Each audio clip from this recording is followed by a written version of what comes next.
Can you believe this? Doug Flutie and Frank Thomas. You guys look great. Once I turn 40... Let me guess. Less energy? Less drive? Definitely. It's not your fault. It happens to every man. Testosterone levels drop as you age. Happen to you guys?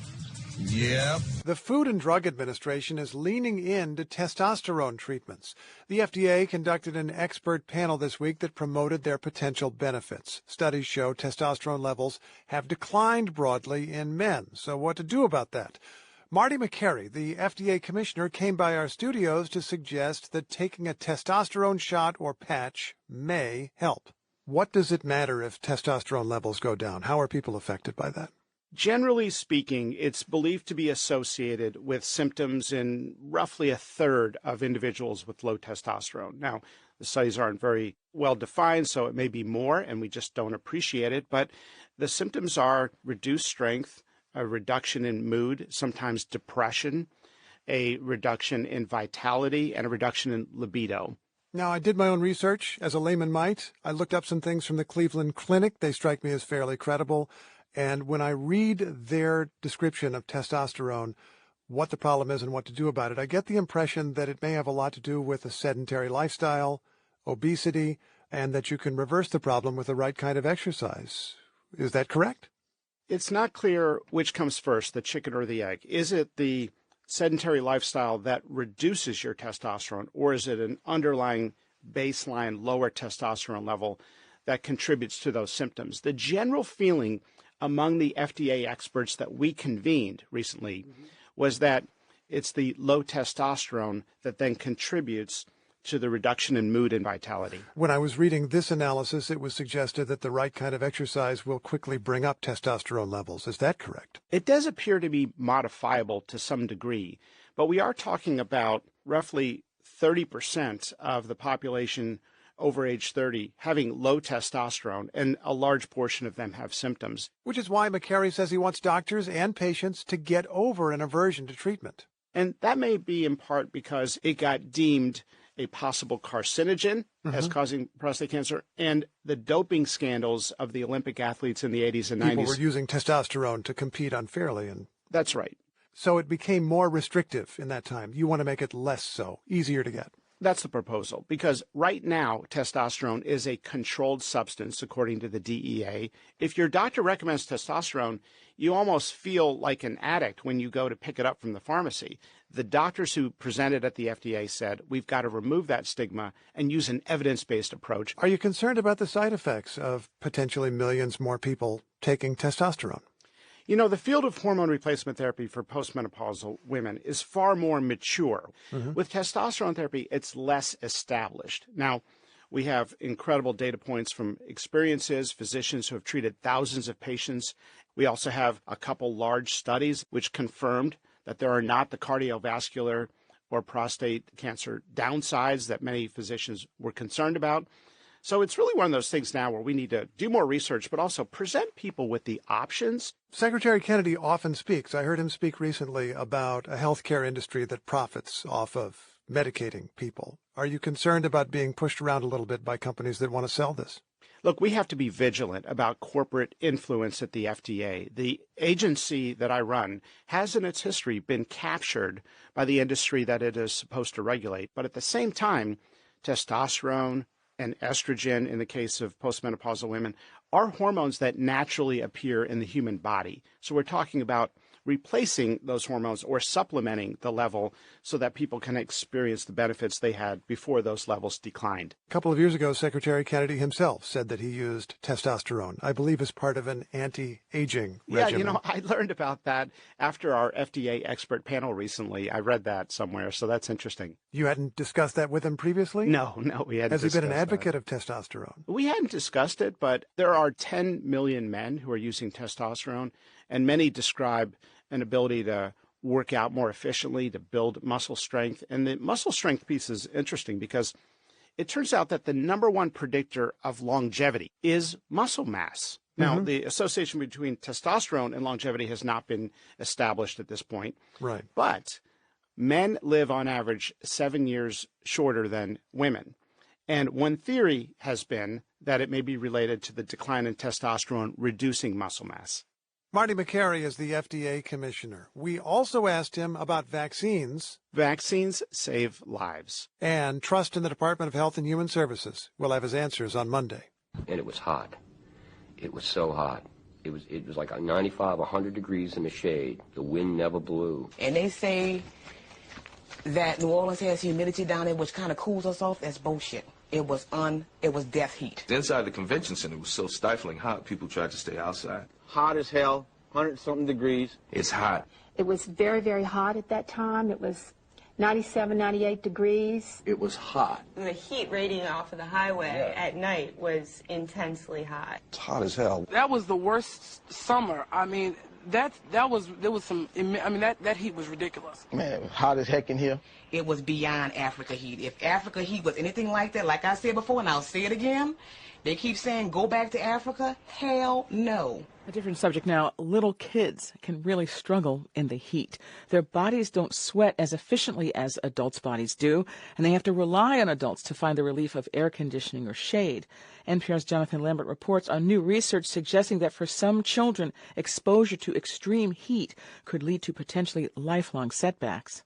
The first few years of life are really important. That's when kids develop the key physical, cognitive, and social skills that can shape the rest of their lives. Jorge Cortez is a researcher at NYU. He says these skills seem really simple. Things like recognizing common letters or words, recognizing numbers, being able to grasp small objects with 2 fingers. But developing them at the right time can impact all kinds of outcomes, from mental health to economic success. Our brains build these skills in part by being extra sensitive, soaking up all those early experiences like sponges. That can be good and bad. If we experience adversities, if we experience excessive stress, that can lead to long-lasting impacts on brain development. Given little kids are especially vulnerable to extreme heat, Quertas wanted to see if exposure to it could have the same long-lasting impacts as other kinds of stress. He focused on 3- and 4-year-olds. Early childhood is a sensitive period of development. Across several low to middle income countries, his team combined climate records with data showing when kids hit developmental milestones.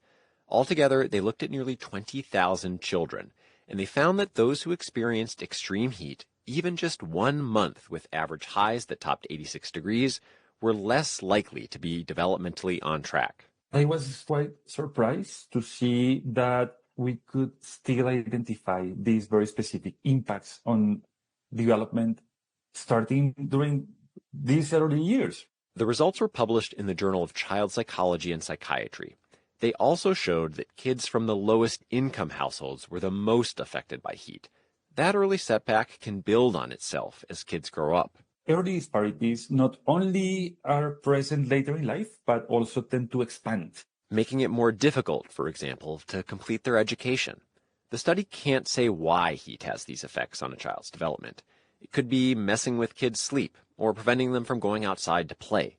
Lindsay Burkhart is Chief Science Officer at the Center for the Developing Child at Harvard. It's increasingly clear that temperature matters, that living, growing, sleeping, learning, playing with a comfortable temperature really matters for children's well-being. She says this study points out the problem, but also outlines potential solutions.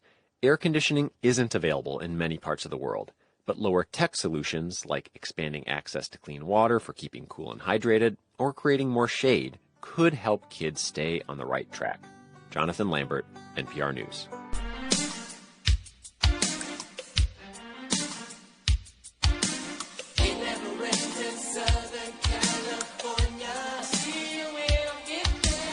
An important deadline is approaching for those who lost their homes in January's catastrophic Palisades fire. A program that allowed affected homeowners to suspend mortgage payments is ending. They may have to now pay tens of thousands of dollars in back payments all at once. KTLA's Eric Spillman, live in Pacific Palisades with more on that. Eric, good morning. Morning, Frank. This is a terrible burden for people who've already been through a whole lot. We're in the Alphabet Streets section of Pacific Palisades. This is Jules Fawn, and behind her is a vacant lot, which is where her home once stood. It was here a year ago. It is not here now. You're in the process of rebuilding, and now we come to find out that the program that allowed you to pause your mortgage payments essentially is ending as soon as next month. It is. It's really scary.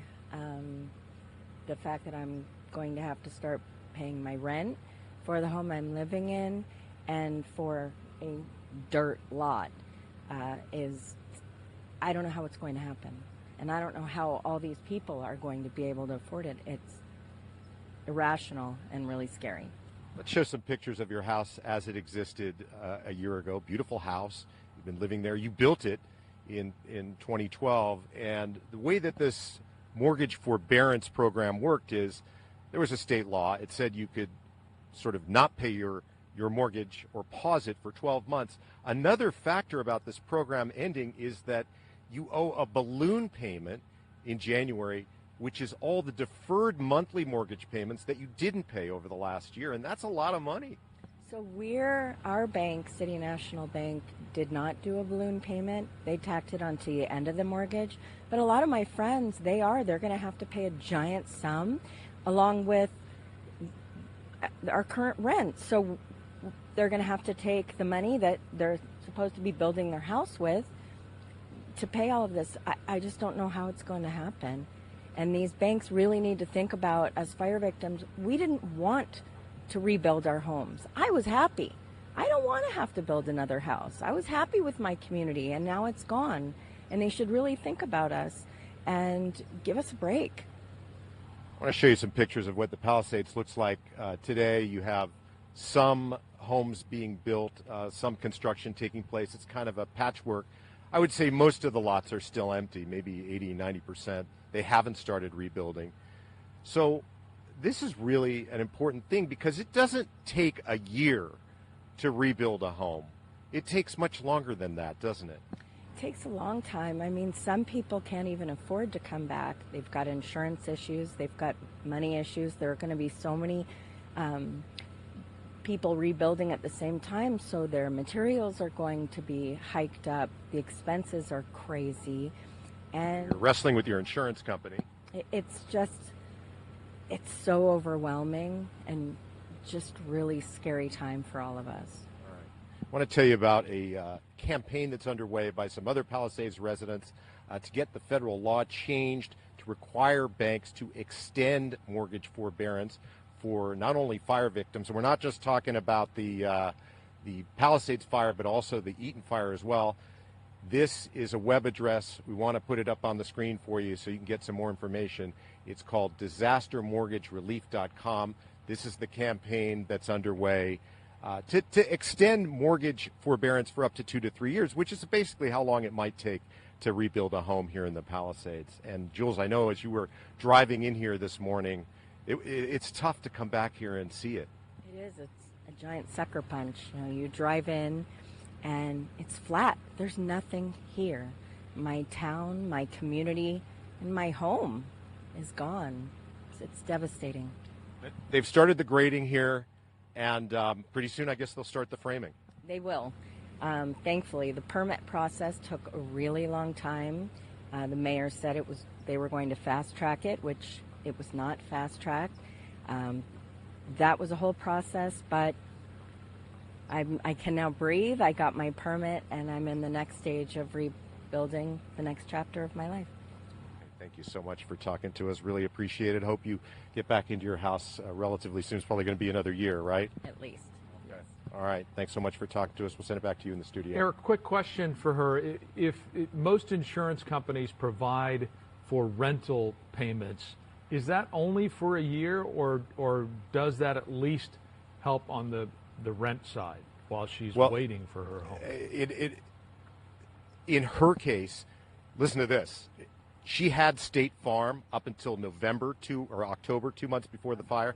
State Farm canceled her policy right before the fire, so she had to go on the California Fair Plan, which is kind of a bare bones insurance. So did they pay for your rent? So I got a lump sum of $150,000 for rent, period. No matter if it takes me 2-3 years to rebuild, which that will run out really fast, but that's all I got. And for personal property, I got $150,000 for the entire inside of my house, which my kitchen costs more than that. So what are you going to do? So you see the challenges that people who are rebuilding face. It's not easy. Right, and it sounds like a lot of money, $150,000, but if you have a household and have gone out there to see how much it costs to rent a house, especially on the west side, you understand that's not going to go very far. Certainly not going to cover the period of rebuilding. More than 3 years. Yes, exactly. All right, Eric, thank you very much for that. Yeah, and sorry, but you called yourself anti-racist earlier, and we can't just take that. Like, do you know what that would actually take and mean? Because I'm not an anti-racist either, but right now we're playing at maybe being like white critical. Maybe we're white traitors, but the goal is to be white abolitionists, and that means actually changing institutions, dismantling whiteness, and not allowing whiteness to reassert itself. But we're pretty much light years away from that.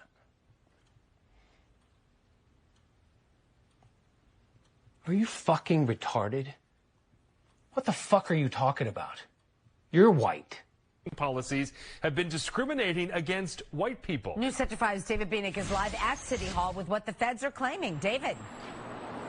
Good evening, Maria. Well, the Trump administration says this investigation is just getting started, but it seems to have already made up its mind and determined that housing help meant to help all low-income people here in Boston is instead being prioritized based on race. For years, Boston housing policies, including the one released this year, have included language about reducing racial disparities for who gets housing help. We have a city that has a history of discriminatory housing practices. Now, the Federal Housing and Urban Development Department has sent the city a letter announcing an investigation and claiming Boston officials have set out to smuggle racial equity into every layer of operations in city government. To this dubious end, the city has developed and intends to implement discriminatory housing policies in violation of the Fair Housing Act. I do see this as a political attack, and it's unfortunate that something that is a fundamental human right, like housing, is being used as a political football. The official who wrote the letter is Craig Traynor, HUD's Assistant Secretary for Fair Housing and Equal Opportunity. When the powerful run roughshod over the powerless, those who can do something about it must. At his confirmation hearing earlier this year before the Senate Banking Committee, Senator Elizabeth Warren blasted Traynor's record on civil rights. It reads like somebody who is hostile to the fundamental premise of civil rights.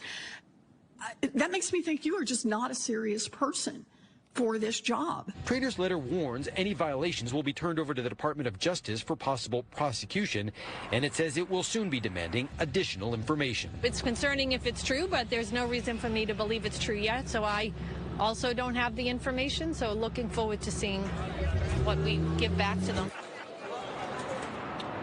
Mayor Wu's office called the investigation and the allegations, quote, unhinged attacks, and says Boston will, quote, never abandon our commitment to fair and affordable housing. Live at Boston City Hall, David Bieniek, WCVB News Center 5. You know, First Ladies usually have a cause, and you've already said you're interested in speaking out against bullying on social media. I think it's very important because a lot of children and teenagers are getting hurt, and we need to teach them how to talk to each other, how to treat each other, and to be able to connect with each other on the right way. It's an ironic choice, since her own husband sent out a stream of pretty nasty tweets during the campaign. U.S. Customs and Border Protection is proposing more vetting for international visitors. They might have to undergo social media scrutiny dating back 5 years. KTLA's Omar Lewis at LAX with the details. Omar, good morning. Good morning, Frank and Jess. Yeah, we are live at the Tom Bradley International Terminal here at LAX, one of the main gateways into Southern California for many international travelers. But under this new proposal, many of the travelers you see here behind us would have to share far more of their digital lives before they ever get to this check-in line or baggage claim. Before international visitors snap those selfies in Hollywood, the U.S. may soon be scrolling through their feeds first. Under this draft rule, U.S. Customs and Border Protection protection would make it mandatory for travelers from 42 visa waiver countries, including Britain, France, Germany, and South Korea, to list 5 years of social media history as part of their online application for ESTA. That's the Electronic System for Travel Authorization, allowing most tourists to get permission to visit the U.S. without a traditional visa. Right now, visitors using ESTA pay a $40 fee and give basic contact details. Authorization is usually valid for 2 years. Under the new proposal, U.S. Customs would phase in the extra questions after a 60-day public comment period and a separate review by the White House Budget Office, potentially rolling out the changes in stages over the following weeks and months. CBP says it's acting under a 2025 executive order aimed at protecting the United States from foreign terrorists and other national security public safety threats, and say the rule change will help officers spot red flags like ties to violent extremism, fraud, or past threats of violence before someone ever boards a plane to the U.S. The rule comes as the State Department is already expanding online presence checks for long-term H-1B visas starting on December 15th. Travel industry groups warn the move could mean longer waits for approval and more travelers flagged for extra screening, especially ahead of major events like the 2026 World Cup. While civil liberties advocates say blanket social media surveillance risks chilling speech and sweeping in huge amounts of data about innocent people and their contacts. Here's what one traveler here at LAX had to say about the proposed change here this morning. I guess with everything going on, I would agree. Much safer. Yes, it is an invasion of privacy, but this is the world we live in now. So we have to, we have to be safe. It's better to be safe than to be sorry. You okay with people checking your social media? Yeah, I'm fine with it. I'll open it up myself and show it to them. I got no problem with that. For now, nothing changes for travelers already holding valid visa approvals. They can still use them until they expire. Back out here live this morning, CBP will be taking public comments on the plan for the next 60 days before deciding whether to move forward, amend it, or pull it back altogether. We will be following this developing story for you, but that is the latest for now here live at LAX. I'm Omar Lewis. Frank and Jess will send it back to you. That's why we have to think as black people. Stop singing and dancing and start thinking.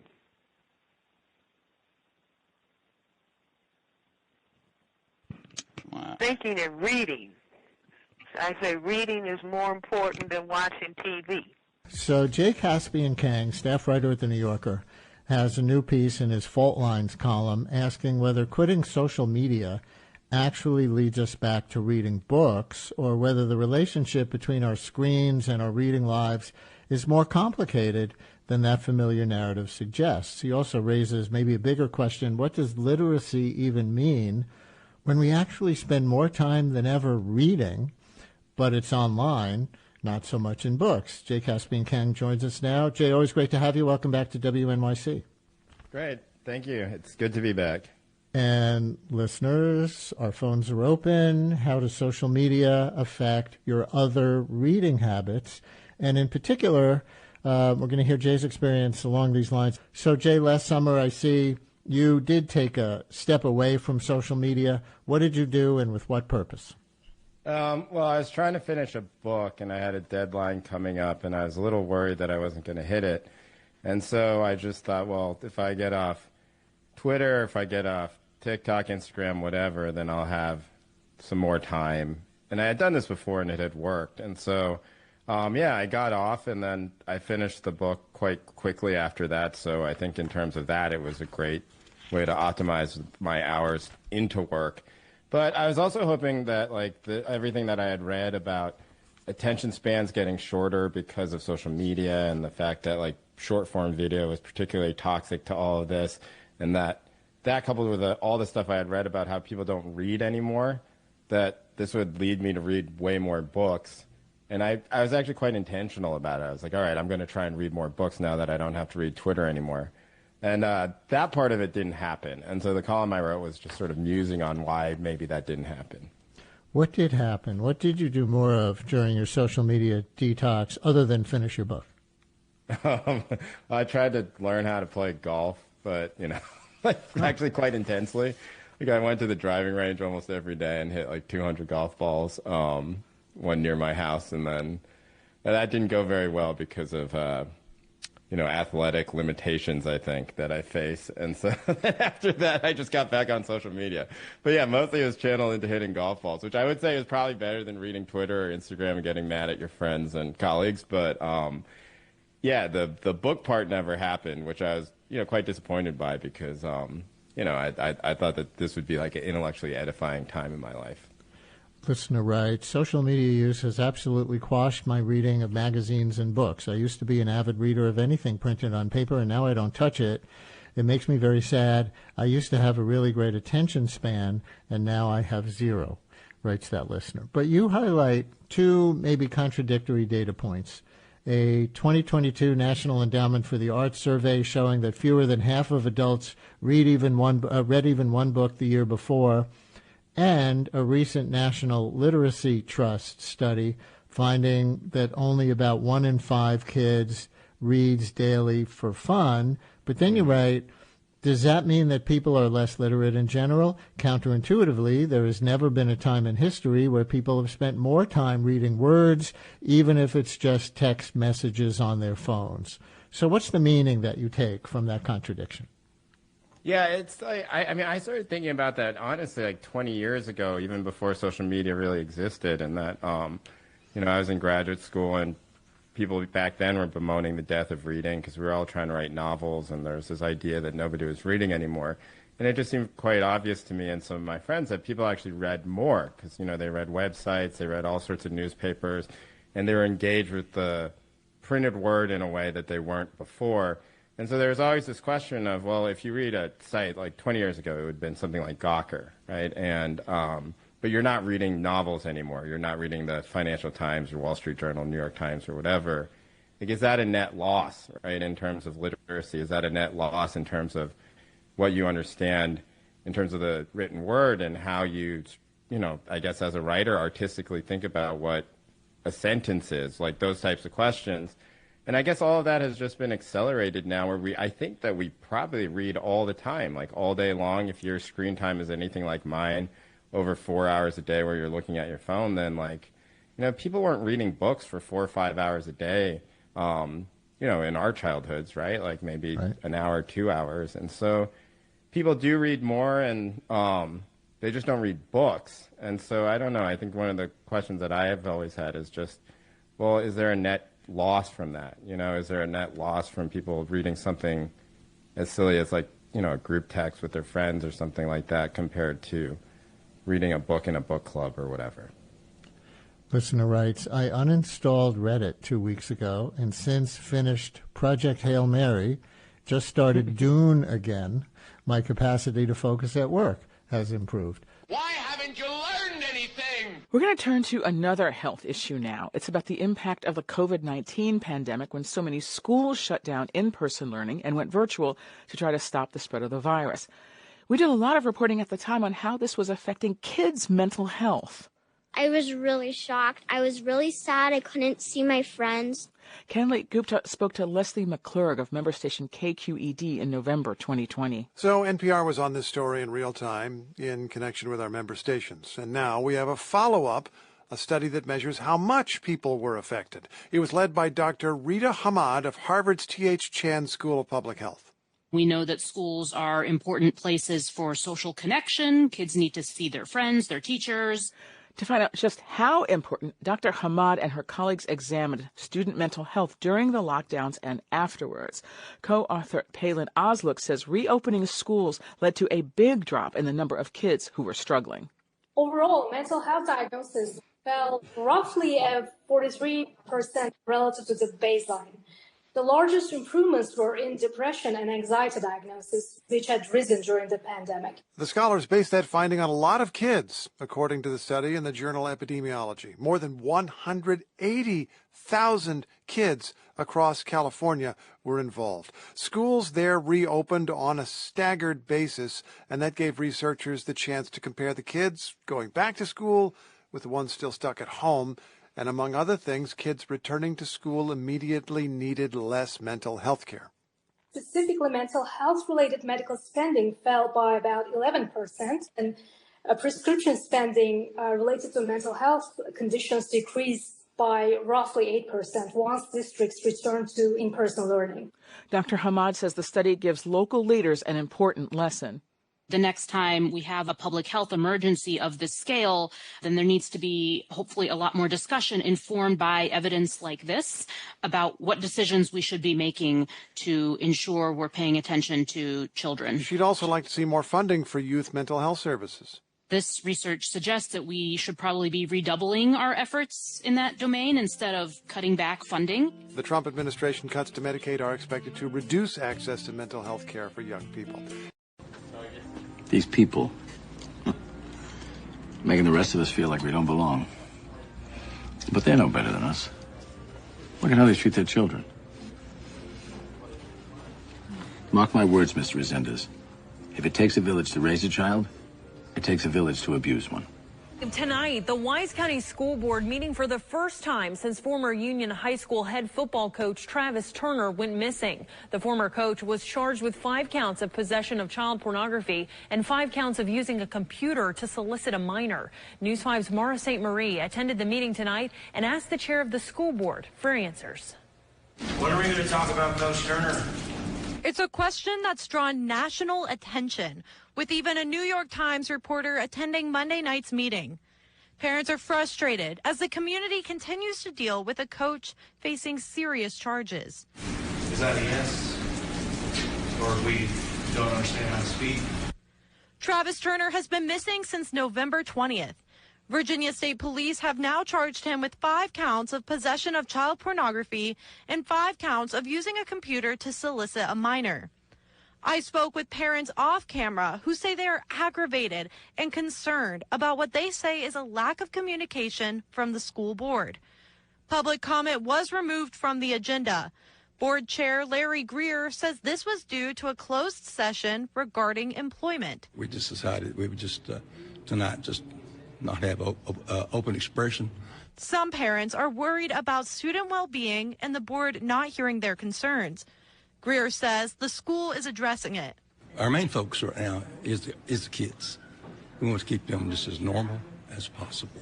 We have resources. We have counseling services available in addition to what they ordinarily have at that particular site.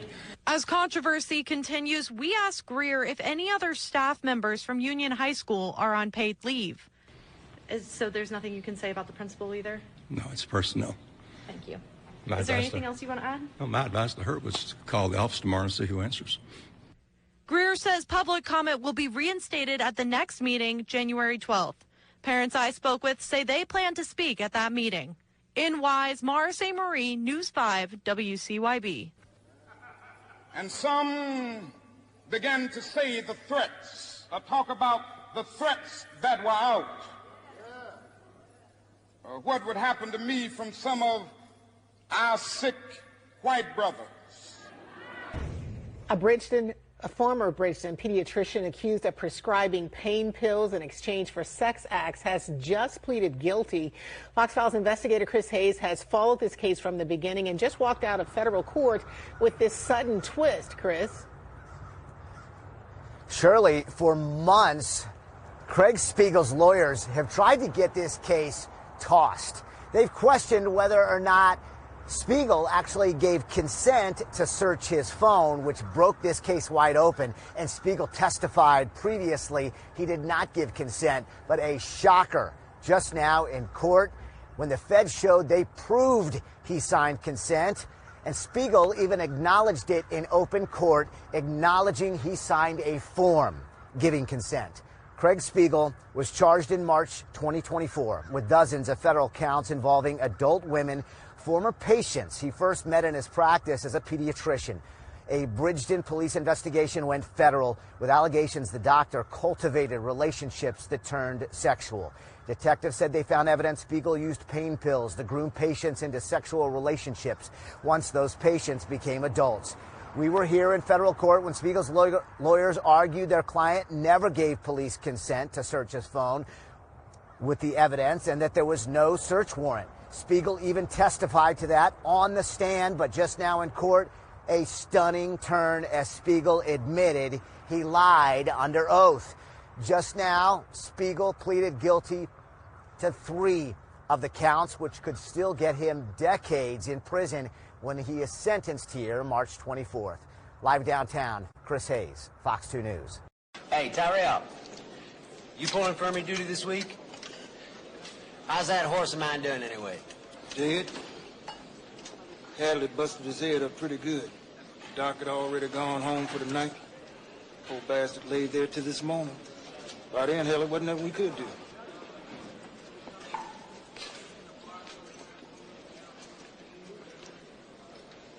What was his name? What'd you say? I was just wondering if anyone knew his name. What the fuck do you care, Nick Fish? Doesn't fucking matter what his name was. He's dead. The new company that provides health care to nearly 30,000 people in Illinois state prisons has a disturbing track record. Centurion Health took over health care for the Illinois Department of Corrections this summer after a multi-year deal with a different company fell through. Centurion already serves close to a dozen other state correctional systems, where it's been accused of ignoring and misdiagnosing patients, leading to serious illness or even death. Chicago Sun-Times reporter Caitlin Washburn has been digging into lawsuits filed by incarcerated people. She sat down with the host of WBEZ's Prison Cast, Erin Allen, to share what she found. So you reviewed more than 100 lawsuits filed against Centurion Health in almost a dozen states where it currently or previously worked. Before we get into the specifics, what are some trends that you noticed? Yeah, I learned a lot reading through these lawsuits. And while each case had its own complications and own devastating details, I learned about a recurring problem that seemed to happen over and over again. People incarcerated have a health condition. They complain about it. They say they're in pain. They're noticing something weird about their body. It's ignored. They're not taken to see a doctor, or if they are, there's no urgency in treating their health condition. And then it just gets worse, and it turns into complications that could have been avoided and deaths that were also preventable. In all of the research you've been doing, is there a case that stands out to you as an example of what incarcerated people allege that they face when they're treated by Centurion? Yeah, as you can imagine, there were a lot that will stick with me for a while, but one that is just particularly harrowing is a man in Vermont who was being held in a prison. He was actually detained before a trial, so he hadn't been convicted yet. But he had been there for a couple months, and he started to struggle to breathe, and he just was coughing a lot. And he went to see the doctor, which was Centurion staff at this prison, and they diagnosed him with COPD, which is a serious lung disease, and they gave him a nebulizer, which is what you use to treat something like that. Yet they never checked his airways, according to a lawsuit filed by his family. And his condition got worse. The nebulizer didn't seem to do anything. And he was finally taken to the prison infirmary. And according to the lawsuit filed by his family, a nurse told him to stop acting like a child as he was struggling to breathe. And he eventually passes out and doesn't wake up again. And according to the lawsuit from his family, the first people to ever check his airways are the medical examiners doing his autopsy, and they found a cancerous tumor pressing on his airway that suffocated him to death. Wow, that is tragic. The previous healthcare provider for the Illinois Department of Corrections, Wexford Health Sources, also had a documented history of improper care. You talked to some advocates about this. What did they have to say about why the system is not working? Yeah, so Centurion is not alone. As we know here in Illinois, Wexford has this long history of providing substandard care too. And the advocates I spoke to said, Wexford, Centurion, this is a part of the business model. This isn't some fluke. This is something that is a part of these for-profit private companies and how they do business and how they provide health care. They get these lucrative contracts. And then advocates say they turn around and they do everything they can to line their own pockets and keep their margins fat while also denying people health care. Did Centurion or the Illinois Department of Corrections respond to the reporting that you've done? No, they did not. I sent multiple requests for comment, and they have not been answered. Okay. And I know that Centurion is on a temporary contract in Illinois right now. Do you have any sense of what's next? Are they going to provide health care here in the long term? That is another big question mark here. They've extended the contract into January with no clear explanation as to what's next, if there's going to be another company or if it's going to be Centurion in the long run. The man knot, race, class, genre, and the dilemmas of black manhood. And it's been 5 years since a 16-year-old was shot and killed during the Capitol Hill occupied protest known as C.O.W.S.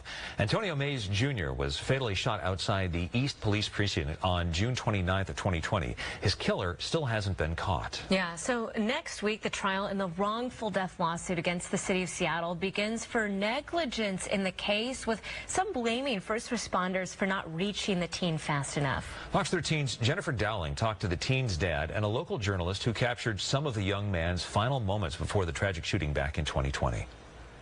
The footage showed the boy doing an interview about the protest with Converge Media. Omari Salisbury says he's glad he was able to give the boy's father a final look at what his son was doing before his death. We got people shot. This live stream captured the chaos surrounding the fatal shooting in the Capitol Hill occupied protest zone back in late June 2020. I'm up against the wall. It's a mass casualty event. In the mayhem, 16-year-old Antonio Mays Jr. lost his life. The gunshots were so loud. Boom, boom, boom, boom, boom, boom, boom, boom. Journalist Omari Salisbury was recording as the tragedy unfolded. It was undeniable. It's like, man, somebody is getting shot. And we look around that corner and you can see, like, it's people that are running in, they're running towards us. He says medical help was slow after the shooting. They're trying to open a gate to get somebody up out of here. Medic 1 is 1 block away. They're locked in by barricades.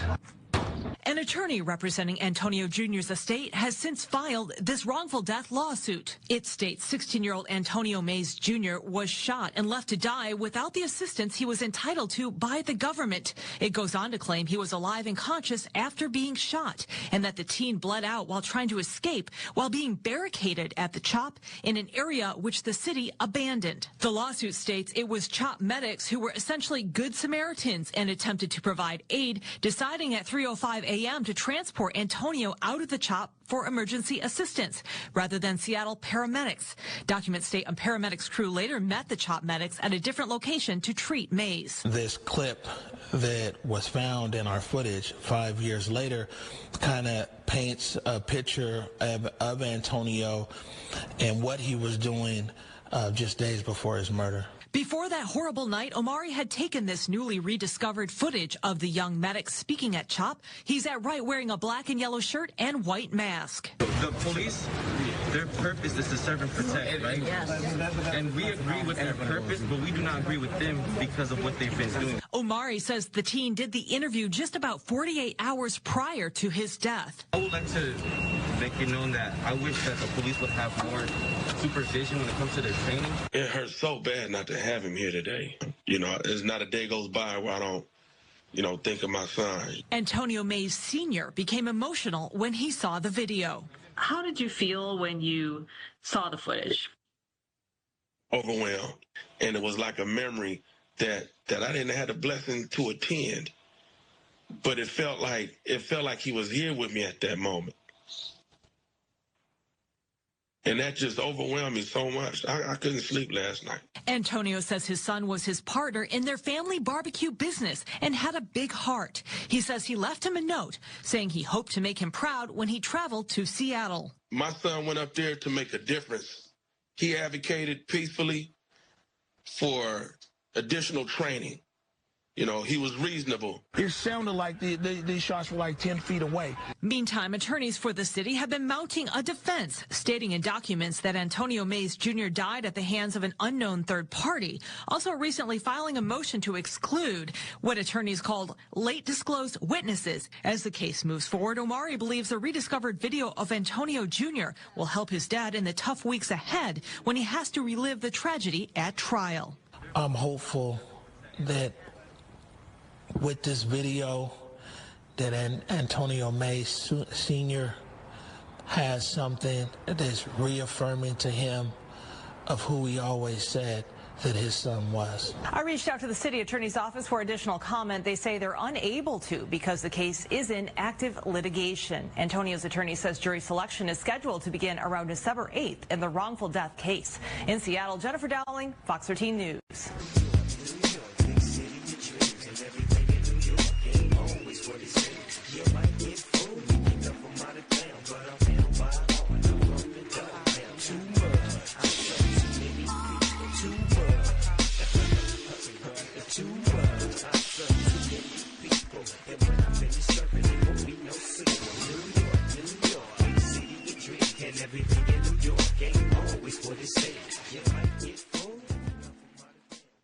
The U.S. Justice Department cut more than $800 million in grants from public safety organizations last spring, including nearly 20 in New York City.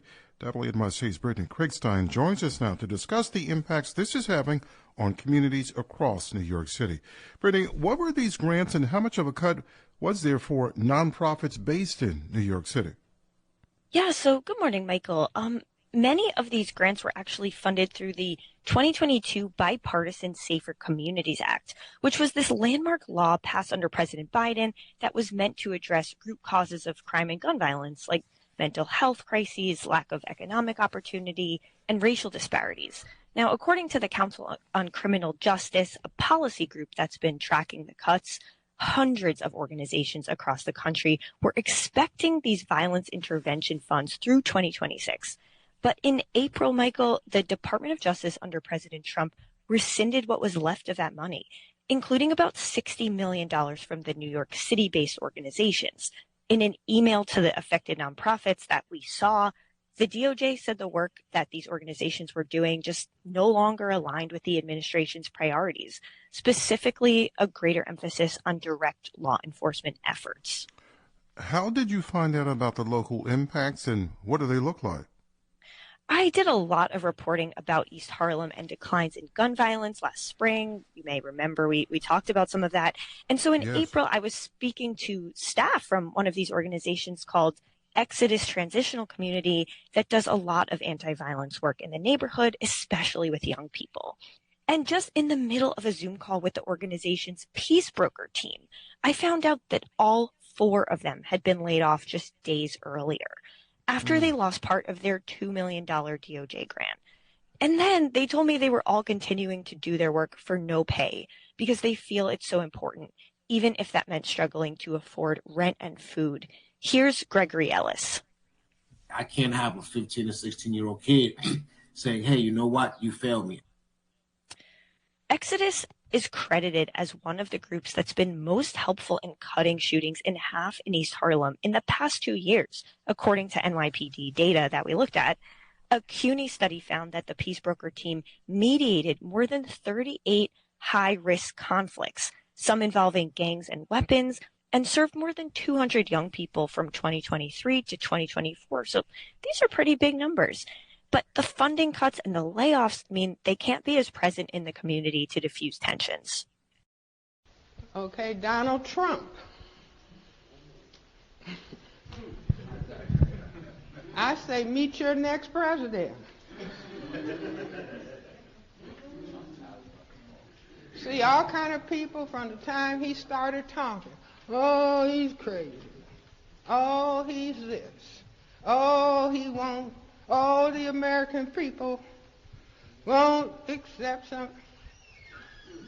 Donald Trump has pulled the hood off of, the sheet off of, the cover off of the system of racism, white supremacy.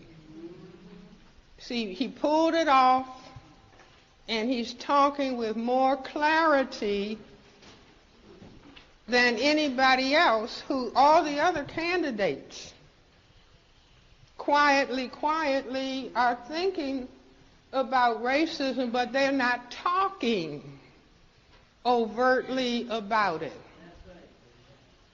But Donald Trump is talking. So like I said, Donald Trump's trump card is the race card in the system of racism, white supremacy. President Trump was on the road in Pennsylvania last night to address affordability, an issue that's dragged down his approval ratings. But at the event, the president reverted to campaign mode, delivering a speech that lasted more than an hour and a half, including a rant about immigrants. To discuss that, we turn now to Democratic strategist Amisha Cross and Republican Tiffany Smiley, a former U.S. Senate candidate in Washington State. Welcome to you both. Thanks for being with us. Thanks for having me. So for anyone who missed the speech last night, the president's remarks, here's just a part of what President Trump had to say, including confirming what he'd said earlier about Haiti and African nations during a 2018 meeting that was later widely reported on. Take a listen. We had a meeting, and I say, why is it we only take people from shithole countries, right? Why can't we have some people from Norway, Sweden, just a few? Let us have a few. From Denmark, do you mind sending us a few people? Send us some nice people, do you mind? But we always take people from Somalia, places that are a disaster, right? Filthy, dirty, disgusting, ridden with crime. Tiffany, he also called other countries, including Afghanistan and Somalia, hellholes. This was billed as a speech about affordability. Is this what voters want to be hearing about right now? Well, look, President Trump was elected because we had an immigration crisis. We had an open, porous border where illegals, terrorists, criminals, drugs were free-flowing from our southern border into the United States of America. And so under President Trump and the Republicans have provided the most secure border in American history. And I simply, Donald Trump is Donald Trump. And what he is trying to say is if you want to come here legally. And if you're going to come here, we want you to love America and work and give back and be a part of the system. He doesn't want criminals and terrorists coming in and ruining our country, or people coming in who hate our country. And that's simply what he is stating. And he has delivered on his promises to the American people to secure the border and stop the drugs and flow of fentanyl coming into our communities and causing harm and chaos. Amisha, to Tiffany's point, this isn't necessarily new language from the president. Is he returning to what's worked with his base in the past? He's absolutely returning to what's worked, and Trump leans on culture wars because he has nothing else. We know that the prices of everyday goods have gone up since he's been in office. We know that his tariff strategy has done nothing but tax the American people. We know that the Big Beautiful Bill Act is the largest wealth transfer that the United States has ever seen. People are having a hard time paying their rent. They can't afford housing. They can't afford to buy things at the grocery store. He's eliciting conversation that he knows is not a dog whistle. This is racism written large. When Trump calls places where black people live, countries outside the U.S. where black people live, where they're the predominant population, shithole countries, he knows what he's doing when he says that. He knows that it is a rallying cry for those who see America as a land of opportunity for whites only. This is a guy who has used the segregationist platform before, and he's a guy who continues to use it when asked to really speak to why his policies aren't working. People in red states, blue states, purple states, and every color in between have said that their affordability is their top line issue. What he gets up there and does is what he's done time and time again, castigate populations of color. And to a point that was just made a moment ago that I think is really frustrating is that when he's attacking these Somalians specifically, these are citizens of this country, many of whom came here as refugees. And under that refugee status have now had families here who have gone through the process, who are living, contributing, working in their communities, and who the governors of the states that they reside in have spoken about, who business leaders, many of them are contributing members of society. They do not have criminal records, and they, again, are citizens of this country. Tiffany, to this point Amisha's making about affordability being the number one concern for so many voters, the president did touch on it. He said prices are coming down, and some have, but inflation does remain stubbornly high year over year, and he continues to call it a Democratic hoax. So there's a big gap between what people are feeling, what they're concerned about, and what the president is saying. Why? Yeah, it kind of reminds me a little bit of Joe Biden when he labeled Bidenomics, which I think was his downfall because the American people knew that Bidenomics it simply was not working for hardworking Americans. But President Trump was crystal clear in his approach to the new buzzword affordability, or lowering the cost of living. He wants to lower prices and increase higher paychecks. It's simple. And I think we need to go back and look at what President Trump inherited. He really inherited an economy that was an absolute mess. He inherited Democrats who were saying that inflation is transitory while they doled out trillions in additional spending and greatly upscaled government, really leading us to a brink of economic failure and ruin in this country. So that's what President Trump has inherited. But I will caution Republicans, because heading into the midterms, they are going to have to deliver results on affordability for the American people. The American people are going to have to be able to go to the grocery store and feel like, I still have money in my bank account. It is so expensive out there. I know. I have 3 growing boys who want to eat steak, and ground beef is nearly $10 a pound. But it is trending in the right direction. I think this time next year we may have a very different conversation. But Republicans cannot just wish this away. They need to roll up their sleeves, partner with President Trump, and start to address the affordability crisis. President Trump is also huge on energy independence. And I think this plays into lowering gas prices, which in turn will help lower grocery prices for hardworking Americans. So lots to be accomplished. This is only President Trump's first year. He has 3 more years to deliver for these results, and it's trending and looking positive going forward. Amisha, we did see Democrats who leaned into this affordability message come across some big special election wins, right? And in a number of recent races, and Miami just elected its first Democratic mayor in 28 years. We know Democrats flipped a Georgia state house seat blue. Is this going to be the main message for Democrats moving forward? And I'll allow you to respond to what you heard from Tiffany as well. Absolutely. I mean, affordability is going to be the main message because people's personal economies are greatly affected. I agree with Tiffany on one point. Things are going to be different this time next year, and it's going to be different because America is going to bleed blue. What we are going to see is a wave of people voting Democrat. And in large part because they have seen a president ignore their crises. He's telling them to ignore what they're seeing before their eyes. Affordability isn't a feeling. Either you can pay your rent or you cannot. Affordability isn't a feeling. Either you can put food on the table for your kids or you cannot. Affordability isn't a feeling when healthcare is up for grabs. And instead of utilizing the policies at bear to create an economy that works for the American people, he is creating an economy that works for the rich and powerful and leaving everybody else out. We've seen that with his restructuring of student loans. We've seen that with him deciding what counts as professional and what doesn't when it comes to who gets to buy into American education. We see it every time this president decides that he is going to take one specific group of people and put a target on their backs. Right now, it's immigrants. It's been Black people. It's been women. So when you talk about the decreases of people being able to afford things, we also have to look at the fact that over 600,000 Black women are now out of work, and more people are out of work or underemployed every single day. So no, there's no wage increases that we're seeing. We're seeing massive layoffs. We're seeing people not know where their next meal is coming from because they don't know where their next job is coming from. This is a president who does not want to address any of that. And it's really frustrating to hear it reframed in any other type of way than the reality Americans are currently living in. Well, there's so much more to discuss here. We hope that you'll both come back so we can continue this conversation. We'll have to leave it here for now, though. Amisha Cross and Tiffany Smiley, thank you both for joining us. We, by the way, our promised land, as I told you, may be Venezuelan. And it's interesting to note when these people run away from Argentina that they are seeking, many of them, haven in Venezuela. And we're only 15 miles from Venezuela. And if 25,000 people do not settle the part of the promised land that we're in by 4 years, 3 years, and 8 months, we will be Venezuelan.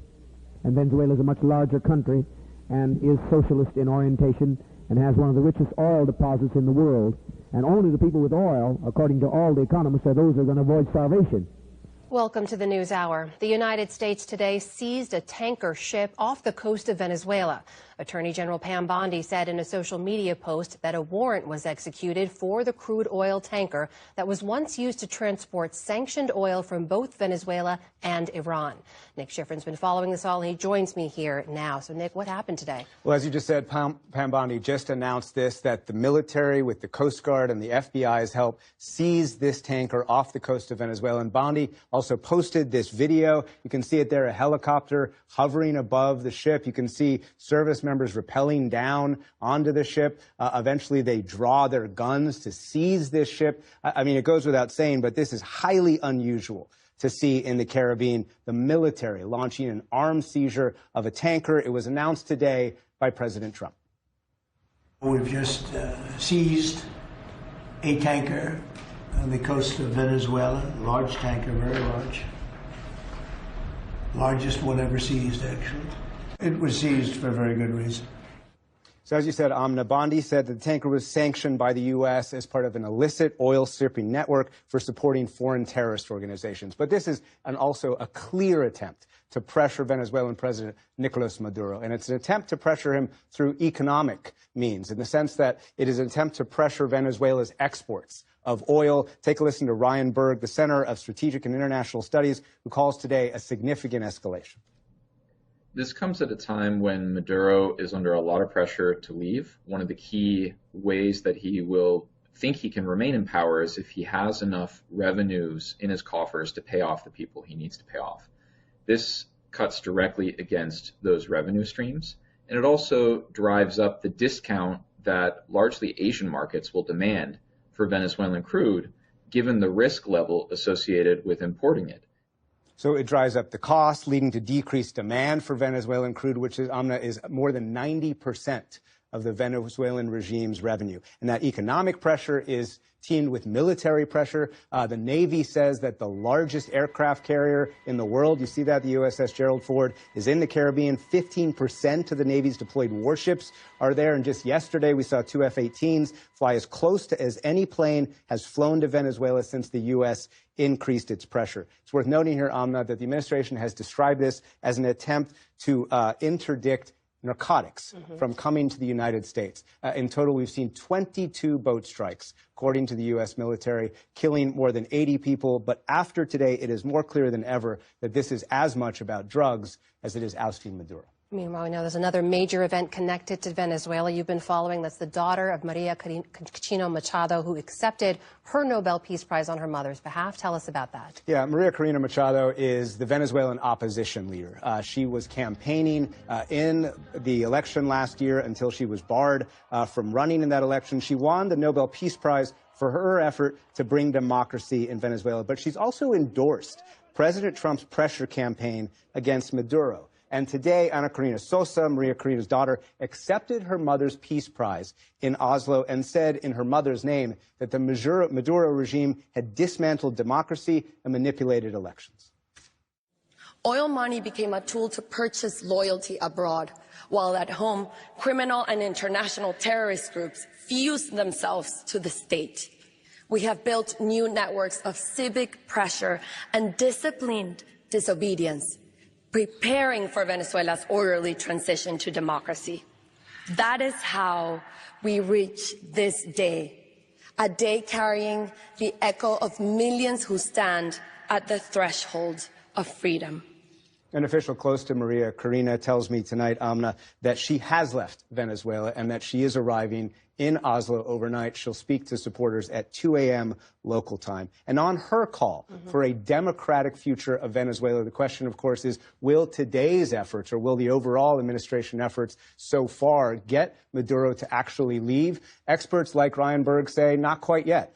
There is an expectation among multiple experts I talked to that there will have to be military strikes inside of Venezuela to convince Maduro to leave, finally, once and for all. And until then, he's going to assume this is a bluff, or he's going to really wait out the United States. But the bottom line, the U.S. military certainly has enough firepower if President Trump does order that. You mentioned those boat strikes in the Caribbean carried out by the Trump administration. We've seen bipartisan pressure to release the full video of one of those strikes from back in September. Where does that stand? Yeah, so this is September 2nd, the very first strike in this campaign in the Caribbean. You see right there, President Trump personally released this video back on September the 2nd, but the administration has not released any further videos than this, including of the second strike that U.S. officials tell me killed 2 people that were not killed during the first strike. And as you say, there's been bipartisan pressure to release that video, even calls, questions about whether the military commander committed some kind of crime by ordering the death of those 2 survivors. Just yesterday, Senate Democratic leader Chuck Schumer, said that he pushed Secretary Pete Hegseth in a classified briefing yesterday to at least release that second video to all of Congress. So Congress can see Schumer quoted Hegseth saying they're still studying it, so no movement yet. All right, Nick Schifrin kicking us off tonight. Thank you. Thank you. Stop using and selling drugs to one another. See, we're getting ready to be put in a real trap with this legalization of marijuana. So everybody, every black person can be unemployed, and then they can sit in their corner and get high on marijuana with whatever they decide to put in it. And people won't be asking for jobs and being determined that they're going to get jobs and going to get an education. No, everybody can start getting high on marijuana because somebody said it's medicinal and it's legal. What about, so we better beware. What about the people who say the legalization of marijuana is fighting against racism because you have so many black people who are unjustly incarcerated as a result of racist enforcement of these drug laws? So this would be a good thing, and it would keep black people out of greater confinement. No, we can do it by stop using and selling drugs to one another. See, if I'm not using drugs, then I can't be incarcerated for drugs. And I see so many males, young males in my practice who have become psychotic, almost never to return to normal from marijuana use because you don't know what's in it. It was an emotionally charged news conference packed with new information. Right now and over the next 2.5 hours, our team coverage will dig into it all. Let's start with WFMY News 2's Amber Lake. She was at the news conference, heard the latest on the investigation and that raw emotion from law enforcement firsthand. District Attorney Jim O'Neill said the death of Cameron Graham was a senseless act. He said investigators worked around the clock to try to piece together what exactly happened, and they came up with the fact they said that this was an accident and it all started over a THC vape. What's being called a tragic accident. A young man went to school this week and he didn't come home to see his family. All started over a THC vape. During the course of that altercation, both hands are on the knife. The knife comes up and punctures our 16-year-old one time through the sternum and through the heart. D.A. O'Neill says both teams knew each other well, rode the bus together that morning, and were friends. He says the 18-year-old tried to wrestle the knife away after the 16-year-old brought it out during a fight. After the stabbing, the 18-year-old even tried saving Cameron Graham's life. The 18-year-old, upon seeing that his friend was stabbed and laying on the ground, tried to render aid, tried to pack the wound and keep pressure on it. But it was Forsyth County Sheriff Bobby Kimbrough's words that changed the room. He spoke directly about the 16-year-old's family and what he witnessed when he delivered the news no family ever wants to hear. On Tuesday, when I arrived, I saw a young man struggling for his life. I saw a young man crying and wailing at what he had done. I saw staff and administrators crying. I saw students crying. It was when the sheriff broke the news to Graham's grandmother that'll stick with him forever. She looked up at me and she said, "Kimbrough, how is the little boy doing? How is his family doing?"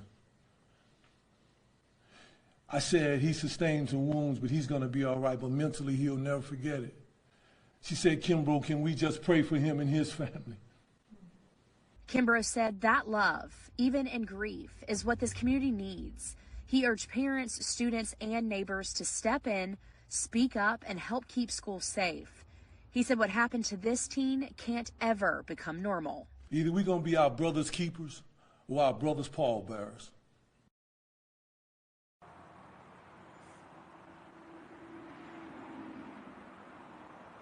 I heard from Cameron Graham's family. I actually just got off the phone with one of his aunts moments ago, and she told me that this was not an accident. She said that this was not in defense. And she even said that what the district attorney and the sheriff are saying about the knife being brought in by the 16-year-old is also incorrect. I'll be diving into that, and we'll have more coming up at 5 o'clock.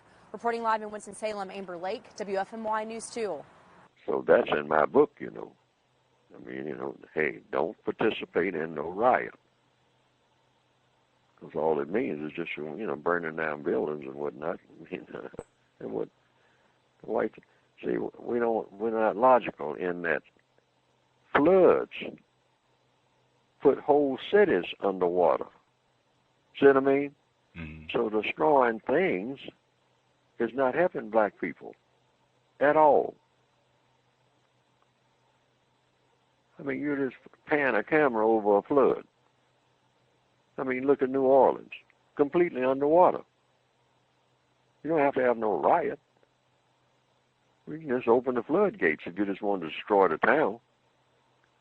But that don't hurt the white supremacists. It really doesn't. Because they have floods everywhere.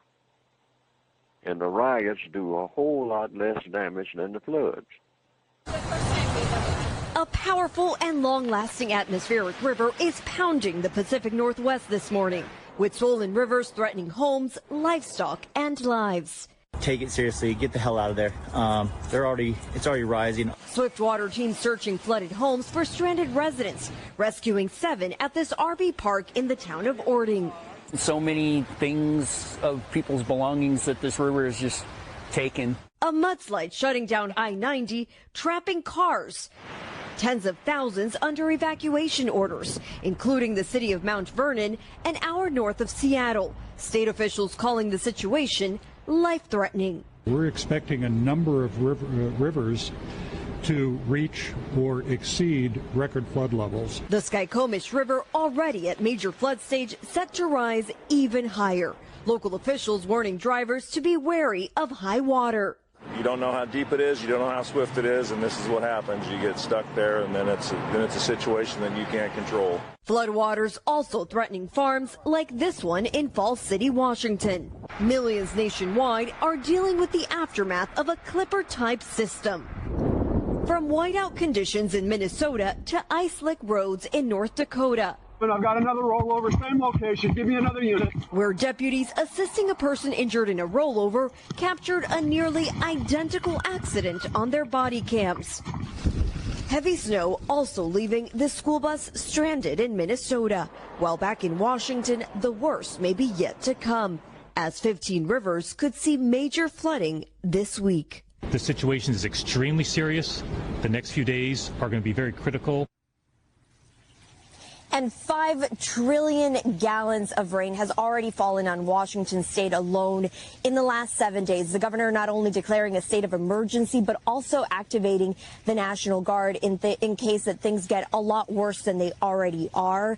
Of course, everyone here on high alert, and this as more rain is still on the forecast. Craig. All right, Camila Forrest there in Washington. Camila, thank you. Big concerns out west. Al's tracking that. Also a new threat of winter weather in other parts of the country. Al, good morning. Yeah, good morning, guys, and good morning to you. And here's that atmospheric river just dumping. It's a fire hose bringing in heavy rain into the Pacific Northwest, where you have flood watches from Forks to Yakima, also out into Kalispell, Montana. As this system pushes in, look at these. We've got the threat for major to moderate flooding throughout all of the Pacific Northwest. We're going to be watching that rainfall still. We're talking about anywhere from 1 to 3 inches, but we could be looking at upwards of 5 before it's all over. Now, the winter weather for 17 million people from Sioux Falls all the way to Watertown, New York, where we have winter storm warnings. We've got blizzard warnings along the spine of the Appalachians. Here's that snow coming on in, pushing through. Some of it lake effect snow around the Great Lakes.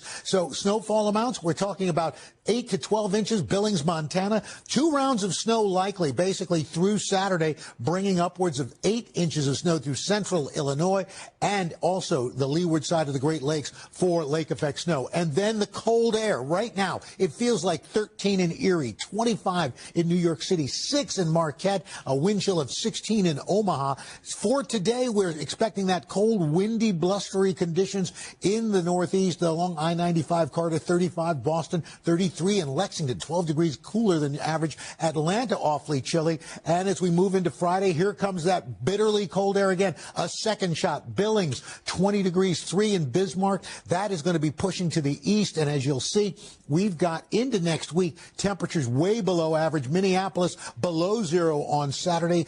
Indianapolis temperatures around the teens. And even as we get into the East Coast, temperatures struggling to get out of the 20s. Guys? All right, Al, thank you. We'll come back to you in just a few moments. Haven't floated away yet. Worthless Negro from Virginia, Gus T. Renegade, in for another broadcast, hopefully to share constructive information on the global system of white supremacy. Today's date, Saturday, December 13, 2025. So I have been told. This is our weekly broadcast.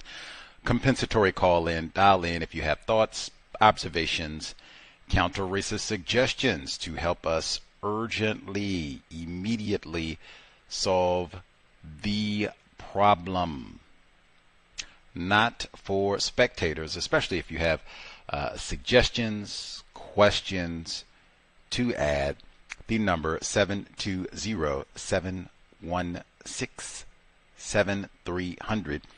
The code 564-943 pound. Press star 61 if you would like to participate.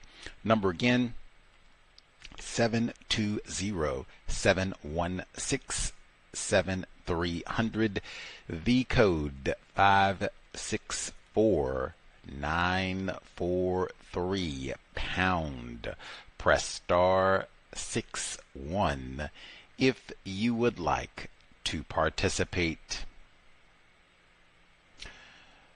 Before we get to it, I guess we should be here middle of the week, Wednesday, I think back to normal time. We were here this past Wednesday, 8 p.m. Eastern, 5 p.m. Pacific. This time around, back to the regular time, 8 p.m. Eastern, 5 p.m. Pacific for Wednesday, and then Thursday, Friday, and Saturday. Check social media if we have programs prior to Wednesday, but at minimum, should be here on Wednesday. That's it. Want to rewind to last week. Last week, we had retired firefighter. He dialed in. He was talking about, unfortunately, tragically, young person, privileged black male, passing away at the age of 26.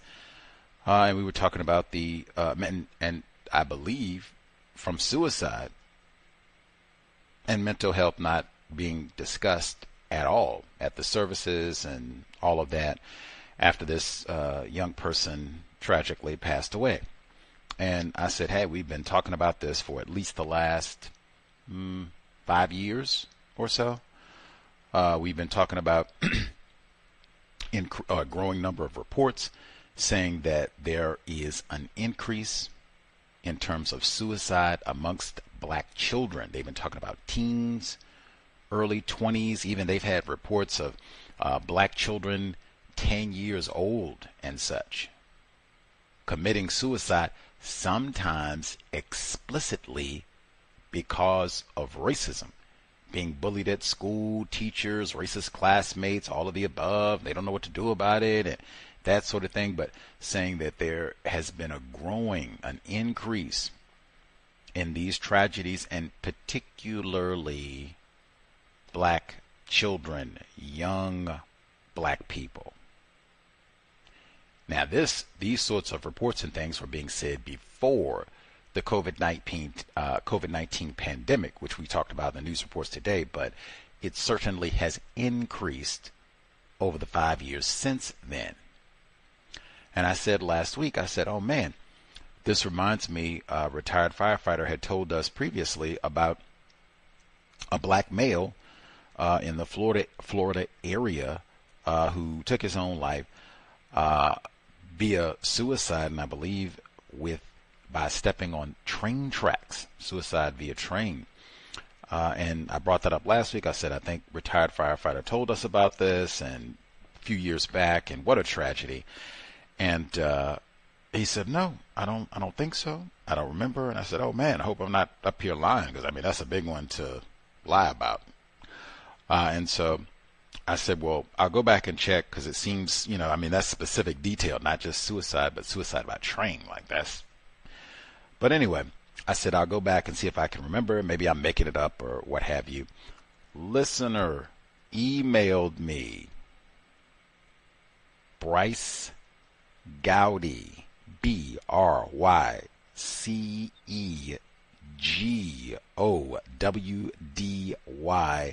17 years old. This is from NBC News, 2025 years ago. Florida high school football star hit by train in suicide was under pressure.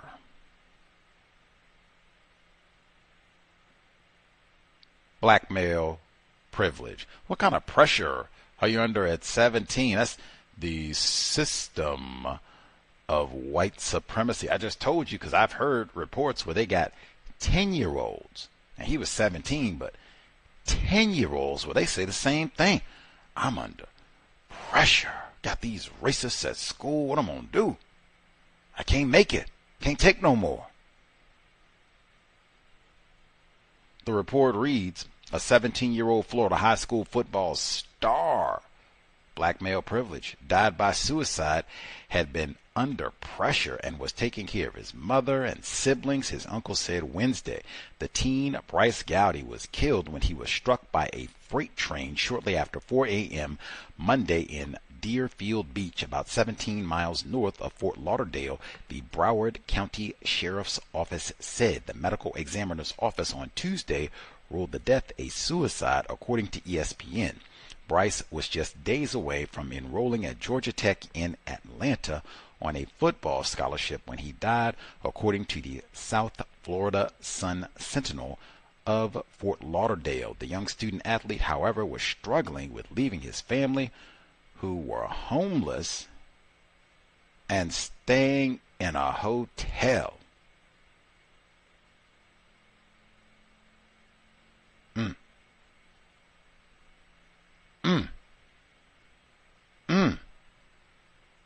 Cam Nealon passed away this year.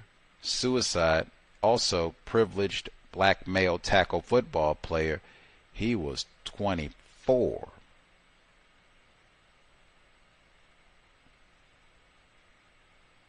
Dr. Frances Cress Welsing, she said, hey, if you are a victim of, subject to the system of white supremacy, you do not qualify for mental health. None of us. You have offspring, got to talk to them about mental health and just being observant of your child, how they're behaving, what their demeanor is, they feeling okay, but talk to them about mental health and things to do if they are feeling depressed, unhappy, especially this time of year, because that can be very common here in Seattle when we are not under atmospheric rivers and evacuation orders for mass floods. Typically the concern would be, oh man, it's raining, not rivers of rain, but it's raining and it's not sunny and we have short hours of daylight. I feel a little down. I feel a little blue, that sort of thing. We call it seasonal affective disorder. That would be common this time of year anyway, and then all the nonsense with the holidays and stress and spending money and all of that, common anyway. So make sure you're talking to your offspring, people you care about, yourself even, about healthier options for coping with stress, anxiety, depression, something better than drinking a whole lot of alcohol, vaping a whole lot, cursing, anything destructive. We're going to go out and do some drag racing in the street. We can go out and do some drinking and drag racing. Just engage in a lot of destructive things. Mad Dog 2020.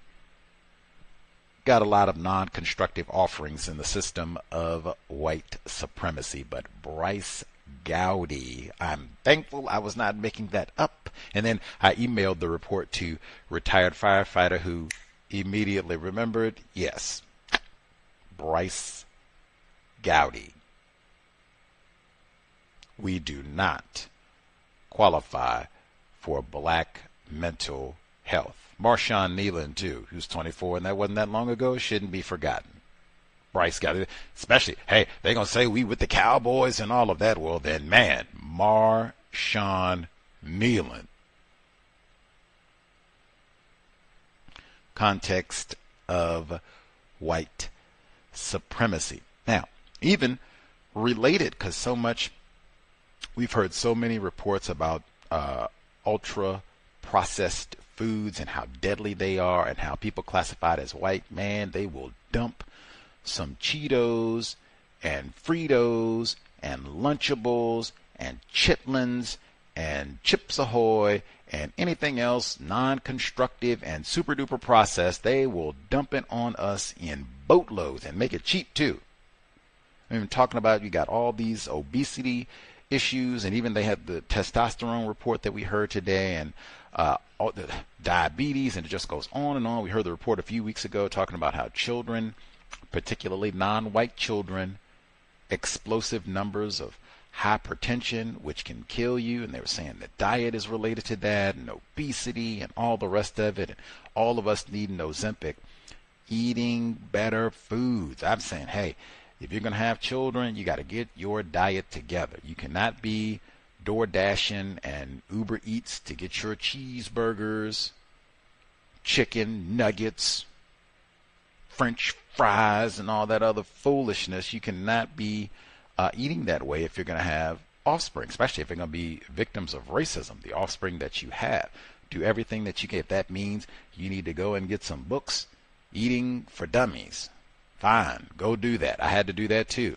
You need to go take cooking classes. There should be no excuse. If you are a human, you eat every day, you should be able to cook. If you have offspring, there's no excuse. If you have to take care of those offspring for 2 weeks, let's say they're beyond the breast milk point, if they're, we'll say 10 and 12, you should be able to feed them and keep them alive for 2 weeks. Nothing to it. Not, oh my goodness, man, I hope Pizza Hut is open. I hope the Taco Bell. Come on. Come on. And that means that you can't be eating Pizza Hut and Taco Bell every day. You're eating better. Make sure and modeling for your children. So they're not soda pops and chocolate bars and Snickers. All that. Come on, the Hawaiian rolls. Anyway, I think it was Irie had said way back, I was talking about something I had made, and she said, oh man, it's lucky to, have food like that. And I was thinking it wasn't anything fancy, vegetables, I think mushrooms or cauliflower, something that, even if I was not in Seattle or wherever, even if I was in someplace lame, we'll say Iowa, I think you can still get cauliflower and mushrooms in Iowa. I hope I don't have to find out anytime soon.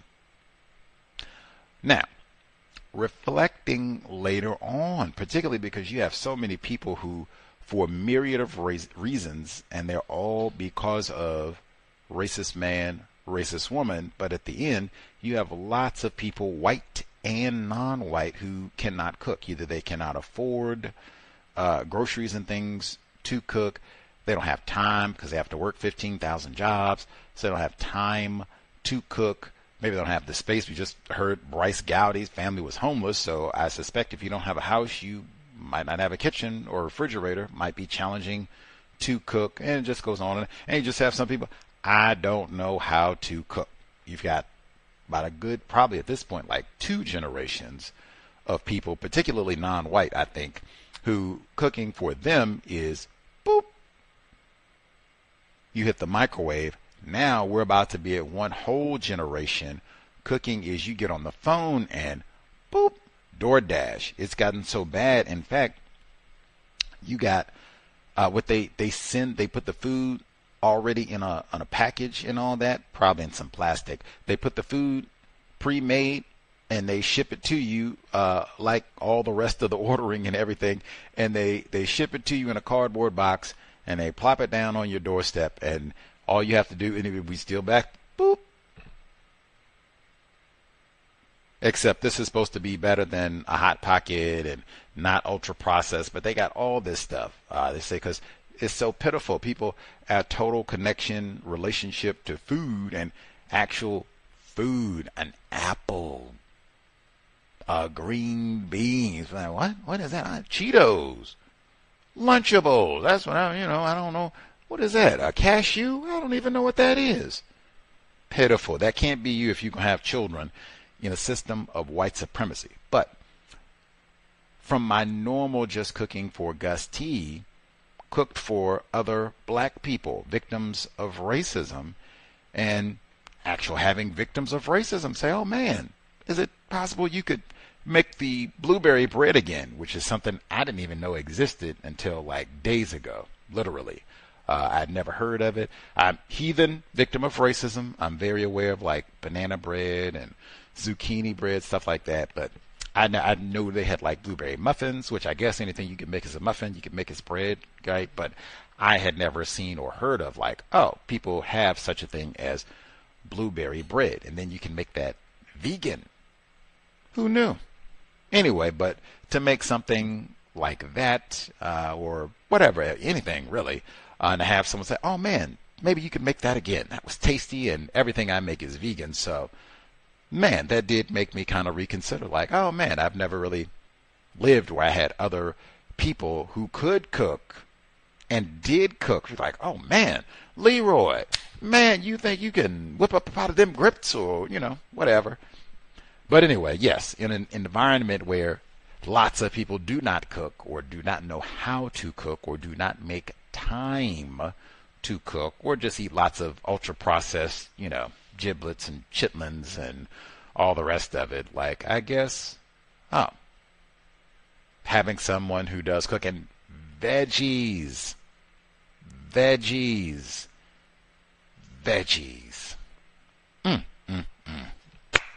That is, and in fact, even I have been baking and baking. I get that. I don't know if it's in a previous lifetime I was a baker or if that's just my wheelhouse for things that I really like to cook. Asian cooking and baking, like that is, generally I can do great things there, but I made the blueberry bread was great. I've baked so many things. It's like, I baked a lemon pound cake this week that was amazing. Just amazing. And then yesterday I made Amish apple bread.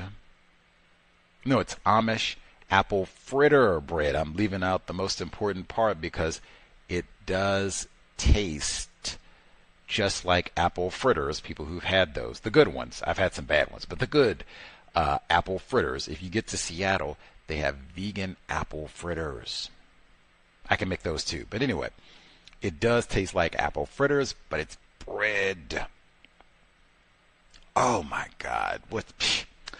Easily one of the best things that I have made, I would say definitely this month, in a month where I've made a lot of things, including apple pie from scratch.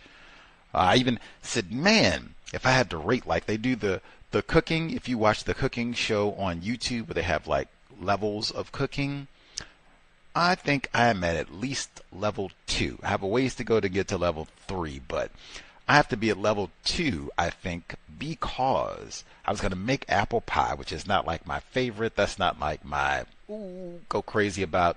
I've had my slice or 3 in life, but going to make apple pie. There's pre-made crust. I go and read the ingredients as I would do with practically everything except the pistachio, cashew, grape, avocado. That's how you can cheat if you don't like reading ingredients. If you eat whole foods, what's to read if you're eating carrots? Okay. So I'm going to go make the apple pie. crust is already made, so I got to read the ingredients. Like, what the hell? Same thing I say. Like, oh man, we get, what is this? What? Who? That. I'm not eating that. So just fine. Have to make crust and go to make crust. I hadn't planned to make pie crust, so I didn't have all the things to make pie crust as I normally would. Ditch that and make a totally different type of pie crust, and it still turned out great. I think I even neglected to take pictures because I'm not really, replace white supremacy with justice. I'm not Instagram vegan chef, although I would be if I was classified as white. But anyway, I made apple pie. It turned out great. But I baked lots of things. Sweet potato pie, I make that all the time.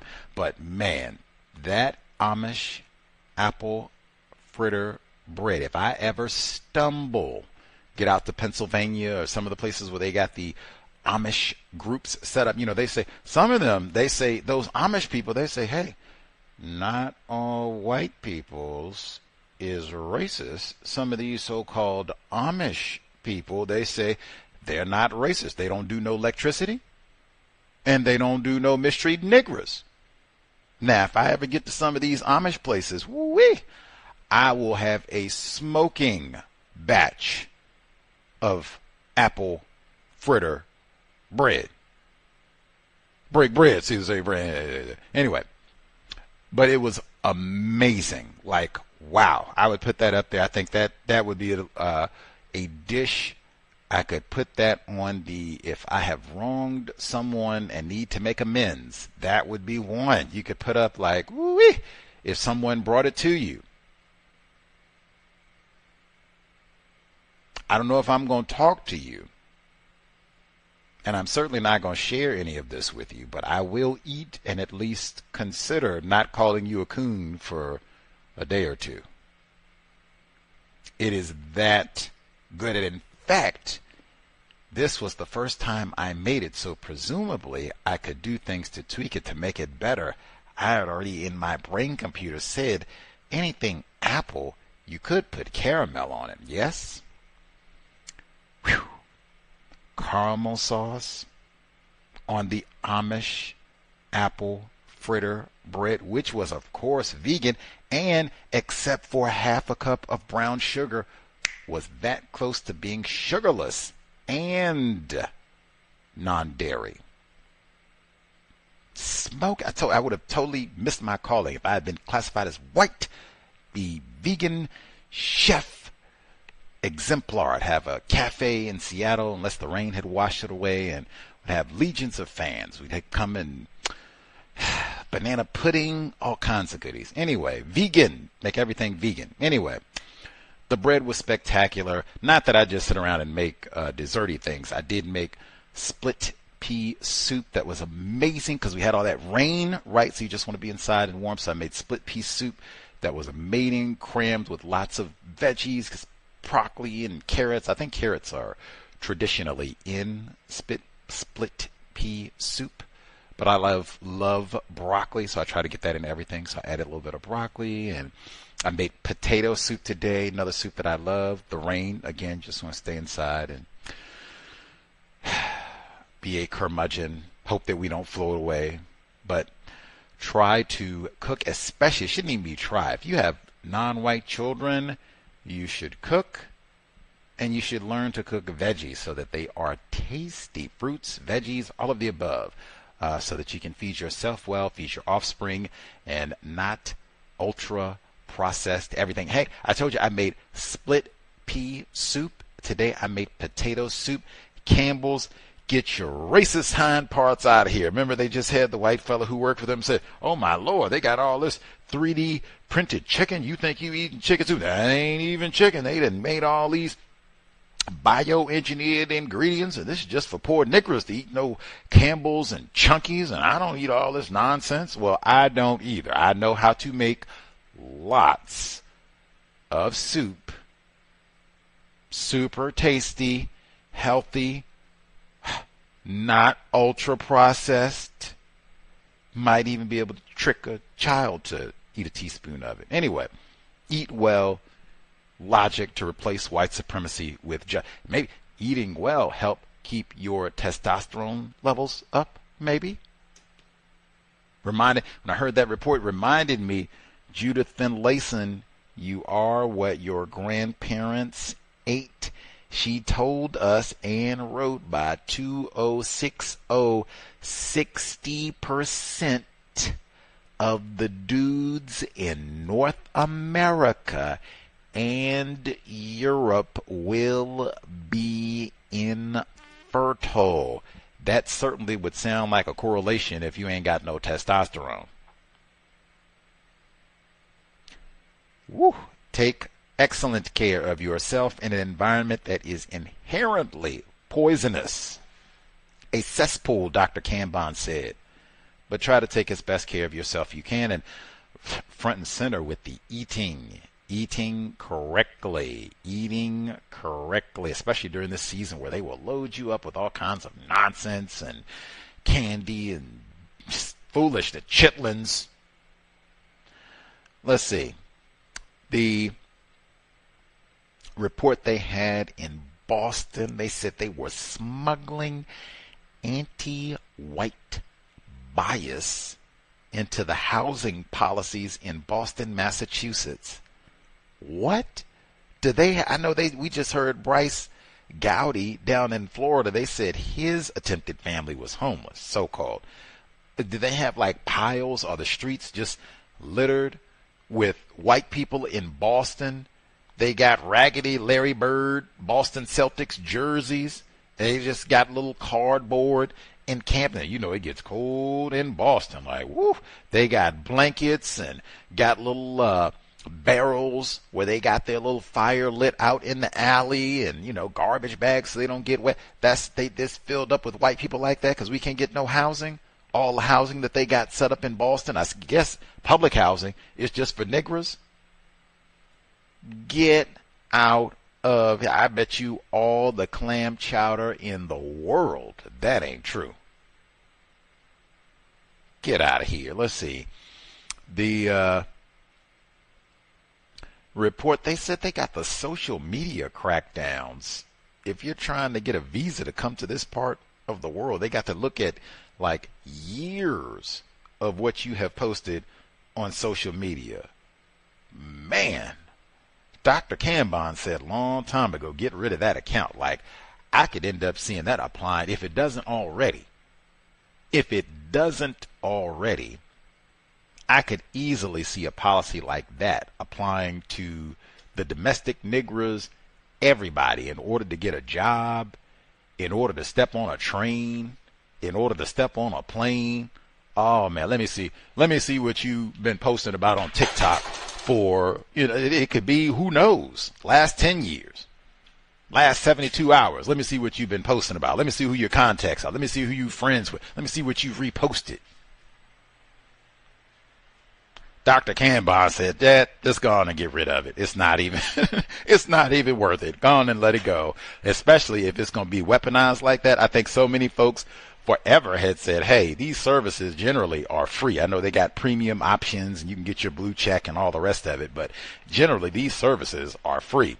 If that is the case, hey, that might mean you are the product. Especially if you're going to be doing all this evaluation, they might even make that a part of the TSA screening at the airport. Like, hey, in addition to, you can pay, I think they said it's $45.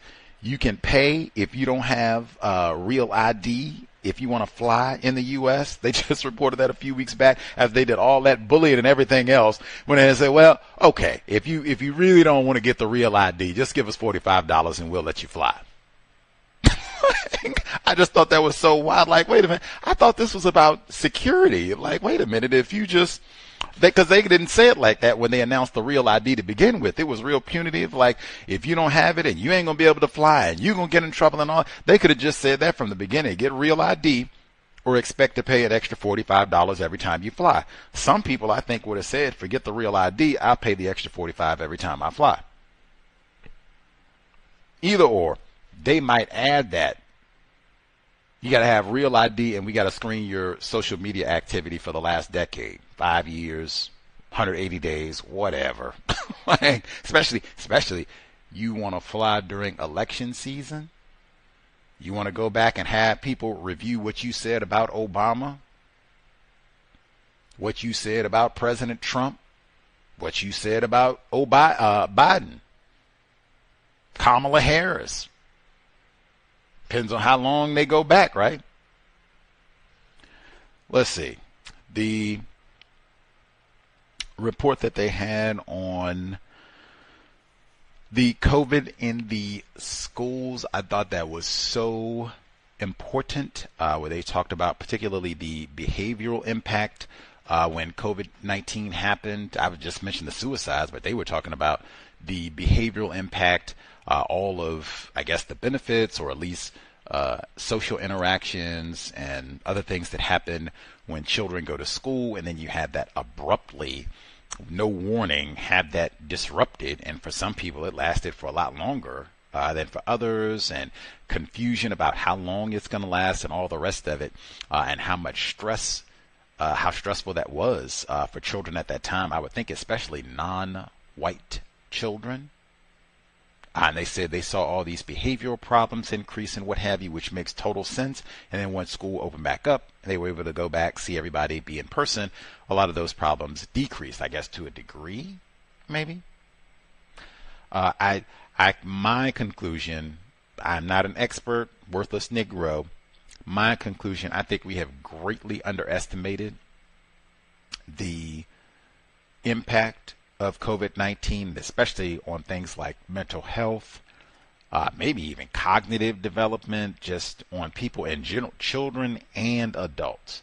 I just don't think we've grasped how much of an impact that time period had on so many people. It disrupted so many things. I mean, people lost jobs, and some people had to not be in school, and they missed like massive events. For some people, that was the year that they graduated. For some people, that was their freshman year of college, or their senior year of college, or wherever they happen to be in that spectrum. For some people, it disrupted all 4 years of their high school experience.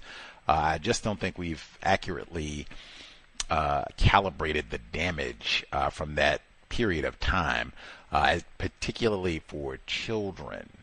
So I'm not surprised to hear, because they, talked about academic deficiencies as a result of that time period, and people doing all that online learning, if such a thing was even happening for some folks, because you had a lot of non-white people who didn't have Wi-Fi. So, but that's something I think to be mindful of, and goes hand in hand with the mental health and suicides, all the rest of it.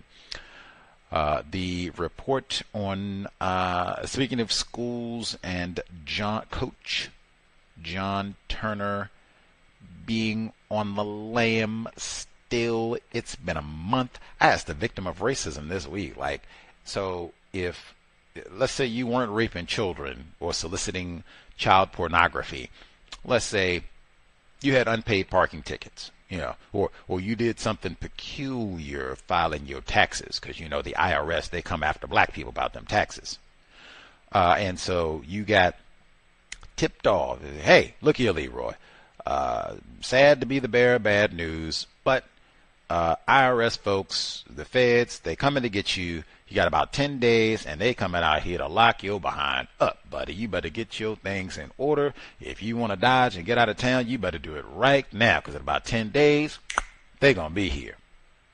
I said, do you think if you got that sort of notice, do you think you could get, whatever cash you got together and whatever supplies, you think you could avoid authorities for 30 days if they were looking for you with a warrant? You're a fugitive. You think you stay on the run for 30 days? Maybe, I don't know. I know I could not. Even if I had, limitless cash and vehicles and, maybe 2 or 3 friends, I would need 2 or 3 friends. Maybe if I had some friends, like if I had some homies out in Iowa and they were willing to come and get me and throw me in their trunk and drive me from Washington State to Iowa, and I could just hide out in their cellar or attic. They go and get me groceries and such, so I can still eat okay and all that, and then I can just keep up with the news to see what's happening with the case. And I just hide out in their attic, don't contact anybody, don't use no email accounts or anything like that. Maybe, but just 30 days. So yeah, if something like that, but I don't have no setup like that. In lieu of that, no, I do not think I could survive 30 days where apparently they got what they call a manhunt search where you've been raping these children. Where you? I know they got them white parents in Big Stone Gap, Virginia. They said, man, y'all done tipped this white dude off, this potential child rapist off. Was he raping the children on the team? That's the same thing I thought. Was he swapping pictures from the children on the team? That's the same thing I thought. Was he grooming the children on the team? That's the same thing I thought. Like, woo, Mary Kay Letourneau again. Anyway, incidentally, they had a report in Milwaukee. I didn't play it, but I mean, you know, you can't play everything.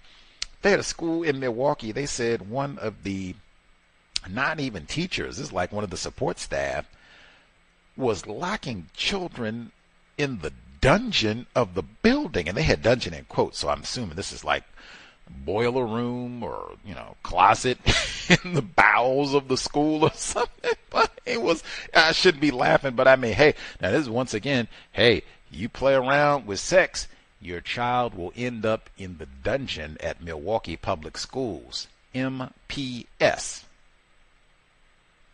I did share that one on social media. I don't never hear nothing good about Milwaukee, and then specifically Milwaukee Public Schools. I don't never hear nothing, and I mean nothing. It's how many people got shot. It's we ain't got no soap. Oh, Lord, we got lead in the water, which is wild. You can't wash your hands, and you can't drink out of the water fountain. Woo!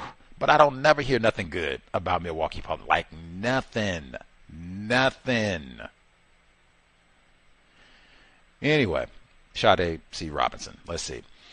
The report, Dr. Craig A. Spiegel, suspected race soldier. Now, that's me being slick.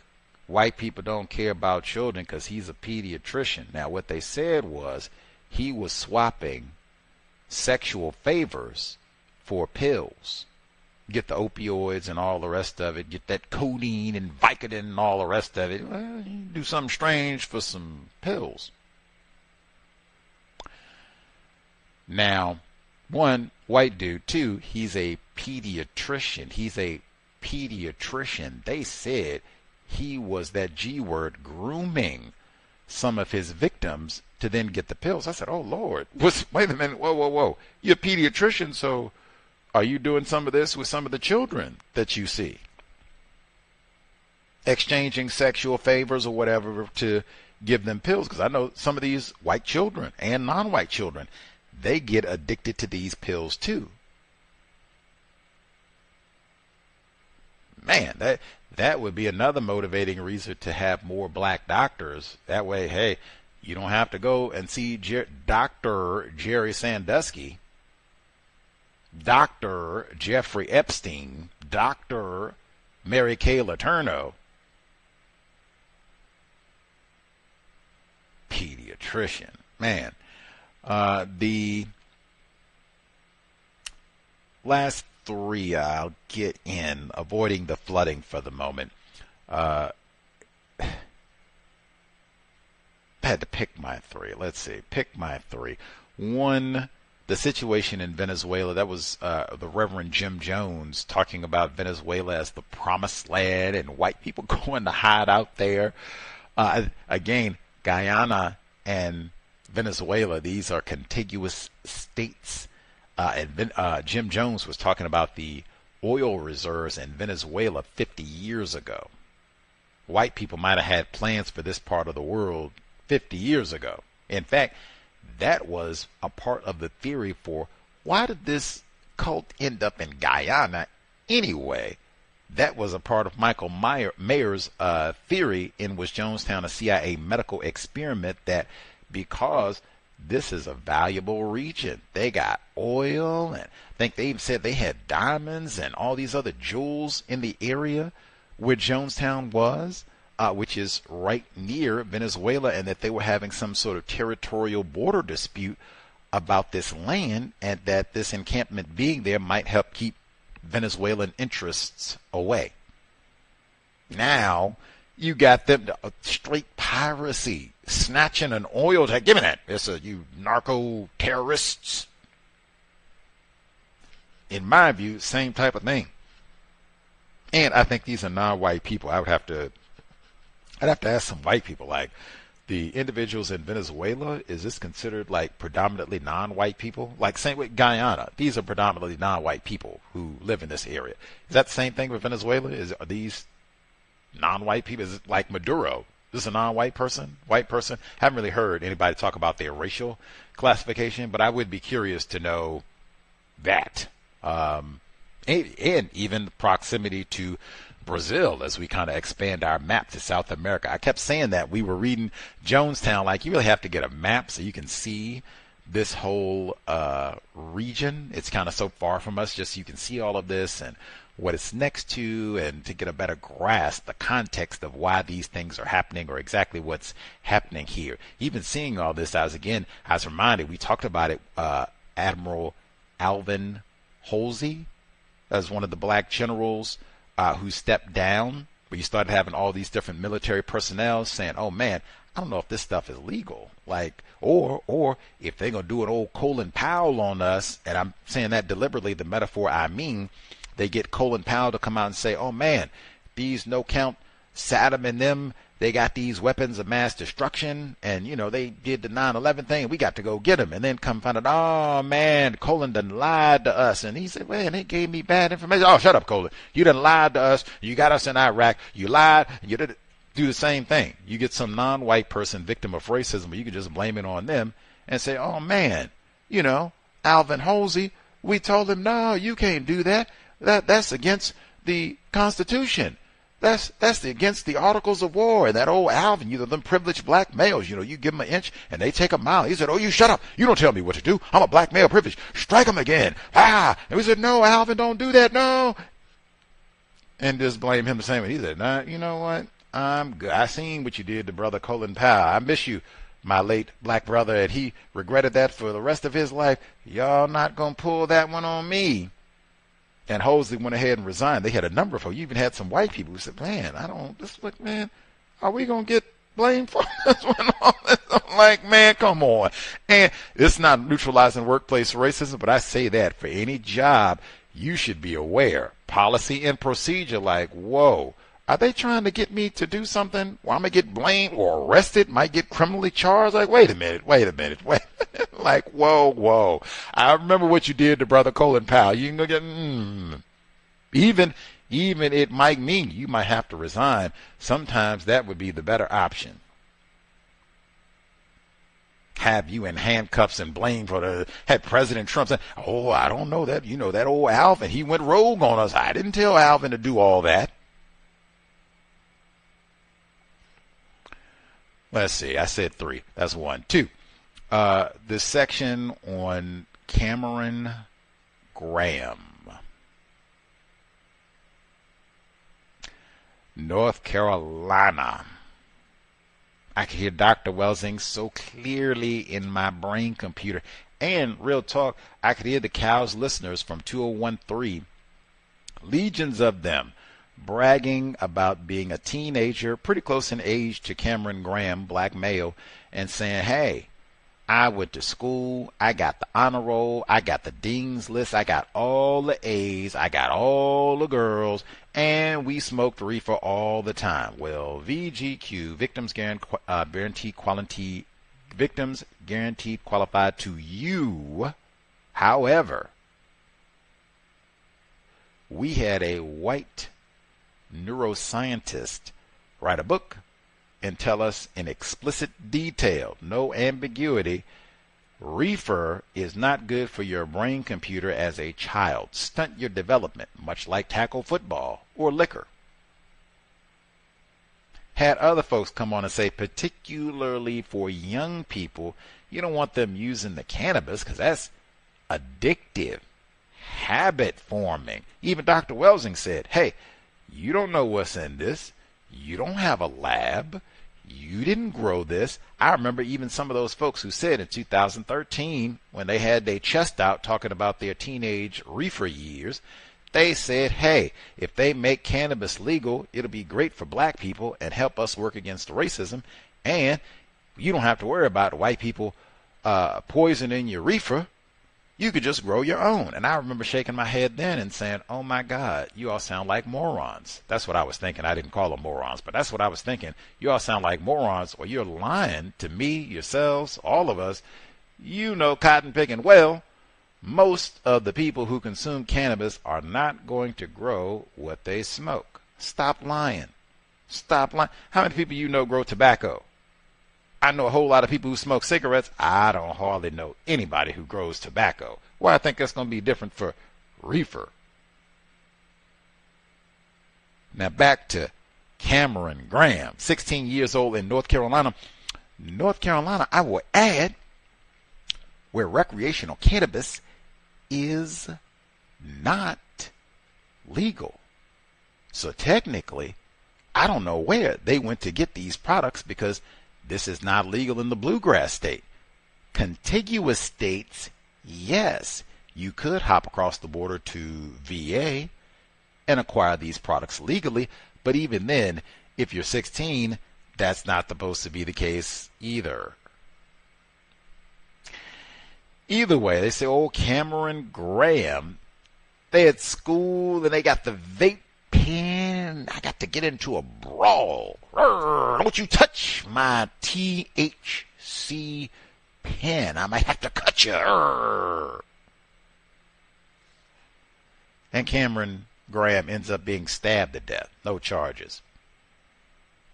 Tragic accident. I had to go back, play again, and say, what did they say? All this? A THC vape pen in a state where cannabis is not legal. Recreational cannabis, not legal. Most of the reports that I saw, it was parents and people in North Carolina saying, are we going to get metal detectors at the school? They got knives, and why aren't we checking the students? And why don't we have metal detectors so that the officers know we can't bring no weapons in the school? And oh, this is a disgrace. And or why aren't there charges? Because apparently the person that stabbed Cameron Graham, they were all friends. Maybe they puff pass together. I didn't see nothing. But wait a minute, the catalyst for this was a vape, a THC vape pen. Where did they get a vape pen from? Because it's not legal here. What are they doing with a vape pen at 16? I didn't really hear too many questions about that. Like, man, wait. Y'all said getting all this ganja was going to be great. They said you smoke weed at a young age and you get on the honor roll and you do well and you get all the girls and life is great. You won't be no loser like Gus T. Okay. What is Cameron Graham doing? Matter of fact, how do we have fisticuffs at the beginning of the school day over a THC vape pen? Did I just say that A word? I said that some of the folks, some of them, John Potash, I can be specific, put a name on it. The John Potash, white dude, suspected racist, he wrote that book, The FBI's War Against Tupac Shakur and Black Leaders. He wrote a few books. The other one he wrote, more importantly for this topic, Drugs as Weapons Against Us. He's been guest on the program multiple times. We talked about both books. Addictive. And even, I could pull Dr. Welsing back in, because she did say, you don't know what's in it. In fact, that full sound clip, she said, man, in 2013, I've been talking to all these clients as a general and child psychiatrist. I've been talking to all these clients, all these privileged black males, and they use all this reefer, and they are psychotic. I'm not saying it's psychotic to get into a fight in the bathroom and stab and kill a black dude that you're friends with, but woo-wee. Maybe we should do an examination of what's in this reefer. Just to see. I'm just saying. I mean, does that seem normal to you? The reefer is so good, your homie, not a stranger, your homie grabs the vape pen and says, I got to cut you.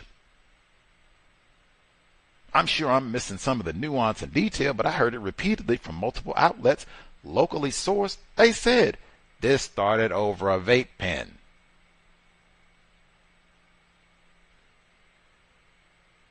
Does this sound? It's the same way I posted back then. Ain't nothing in my assessment changed in all those years. I've seen no evidence from Washington State, evergreen. We were one of the first areas where they had recreational cannabis go legal. I have seen no evidence. This is what's going to take us closer to justice. Are you out of your cotton-picking mind? I haven't seen any evidence because they said put their chest out. This is going to help keep us out of greater confinement. I ain't seen no evidence of that either. I have seen lots more of this. People that are 16, you're not even supposed to be consuming cannabis. In fact, they did all that line. Now I'm not talking about cows people. I'm talking about people who were saying, proponents, let's legalize recreational cannabis. They said it's not going to be next to schools. We'll have all these safeguards so the children don't get it. And I said, come on, look at the liquor. Let me look at alcohol and see if you all have done that with it. Come on. And now you got Cameron Graham, 16, dead over a vape pen squabble. And again, I didn't even hear anybody say, are the metal detectors, did they catch the vape pens? Or they just get the razor so we don't have a stab? maybe my priorities are in the wrong place. Maybe that's so. I don't know. Anyway, do you do your best learning? If you go and you get the vape pen early in the morning at 16 years old, you do your best learning? I really want to get the record on the SAT score. Let me go take that thing. Come on. Sobriety would be best under conditions of white supremacy. Dare I say, if everybody here was sober, Cameron Graham might still be alive. Now, isn't that awful? Because they said this was a brawl over a THC vape pen. If nobody here is puff passing, ooh-wee. Is he still with us for Christmas?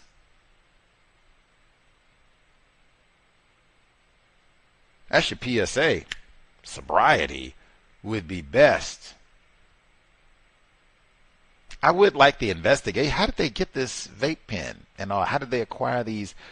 Did they trek up to VA? Did they have a hookup? Is it an underground network to get this? Is it not that big a deal now since it's recreational, it's legal in so many states? I'd like the breakdown on that. Any hoodles. The number again, 720-716-7300, the code 564-943#. Press star 61 if you would like to participate. See if folks, do we have folks who heard about the situation with Mr. Well, can't say Mr. because he was 16. I guess I could, but really. Cameron Graham, did folks hear about that? That would be one for sure. If I had offspring, we are going to talk about that. And if they got so-called holiday break or anything like that, keep your mind sharp. Maybe you can write a one-page report on this incident. What you think, the catalyst of this incident, influence of cannabis on young people, is this constructive, this THC, all of that. Give me a one-page paper or, give me a presentation on all of this and we'll chat about it. But that would for sure be one that I file away. Wow. Child is dead, stabbed to death by one of his friends. Argument, a tussle over a vape pen.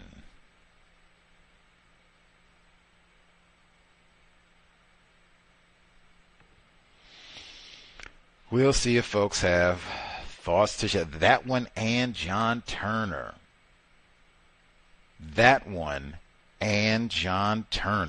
The undefeated football, because we got the bowl season coming up. See, they want to see who's gonna win the championship and all that. Woo-wee.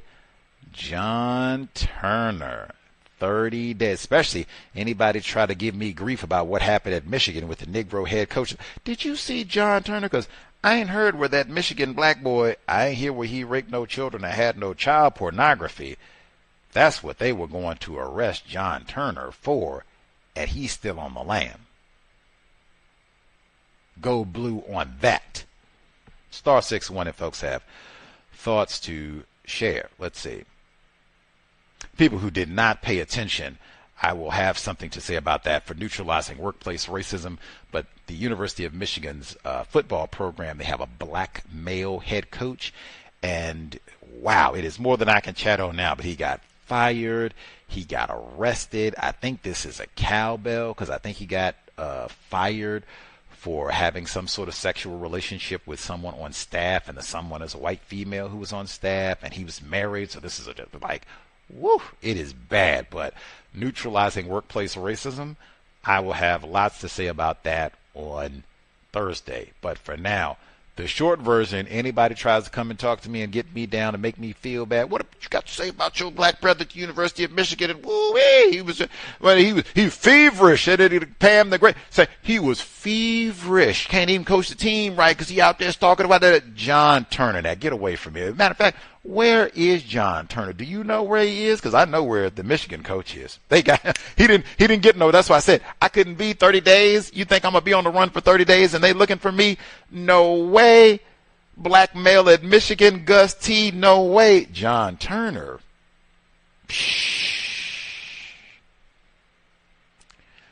Let's see. Retired firefighters should be with us. If you had commentary, proceed. Greetings, everyone.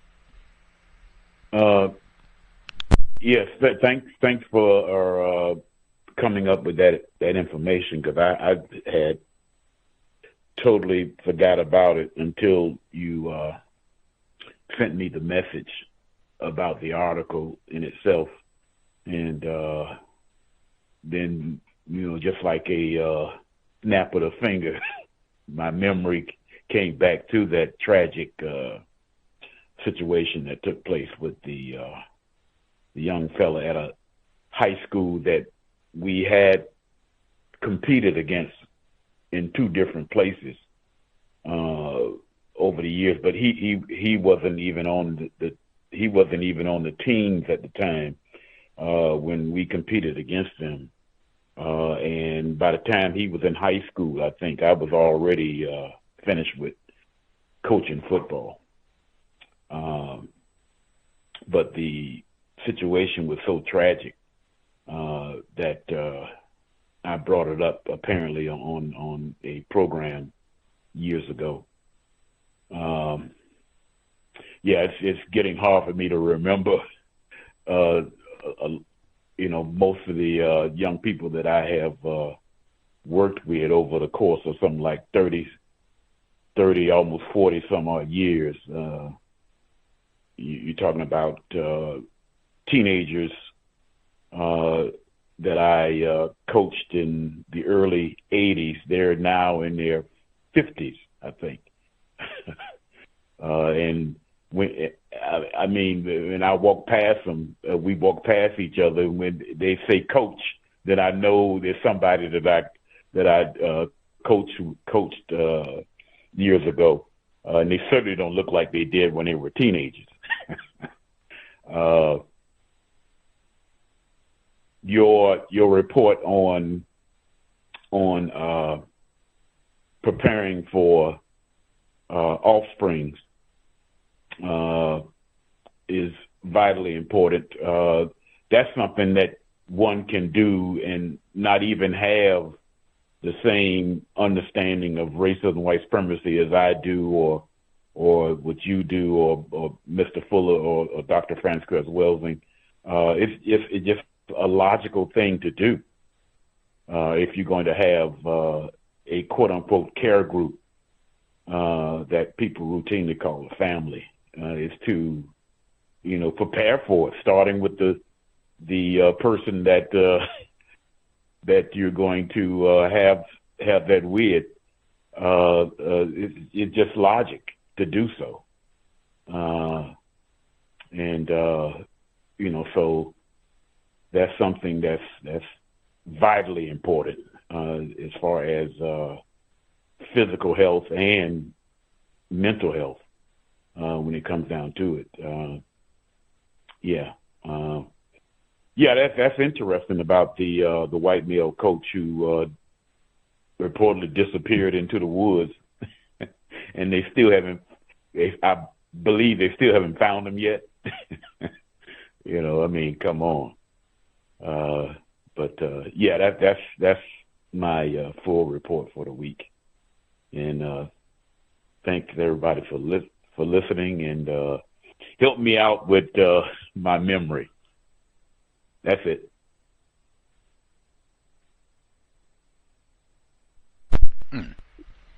Much obliged.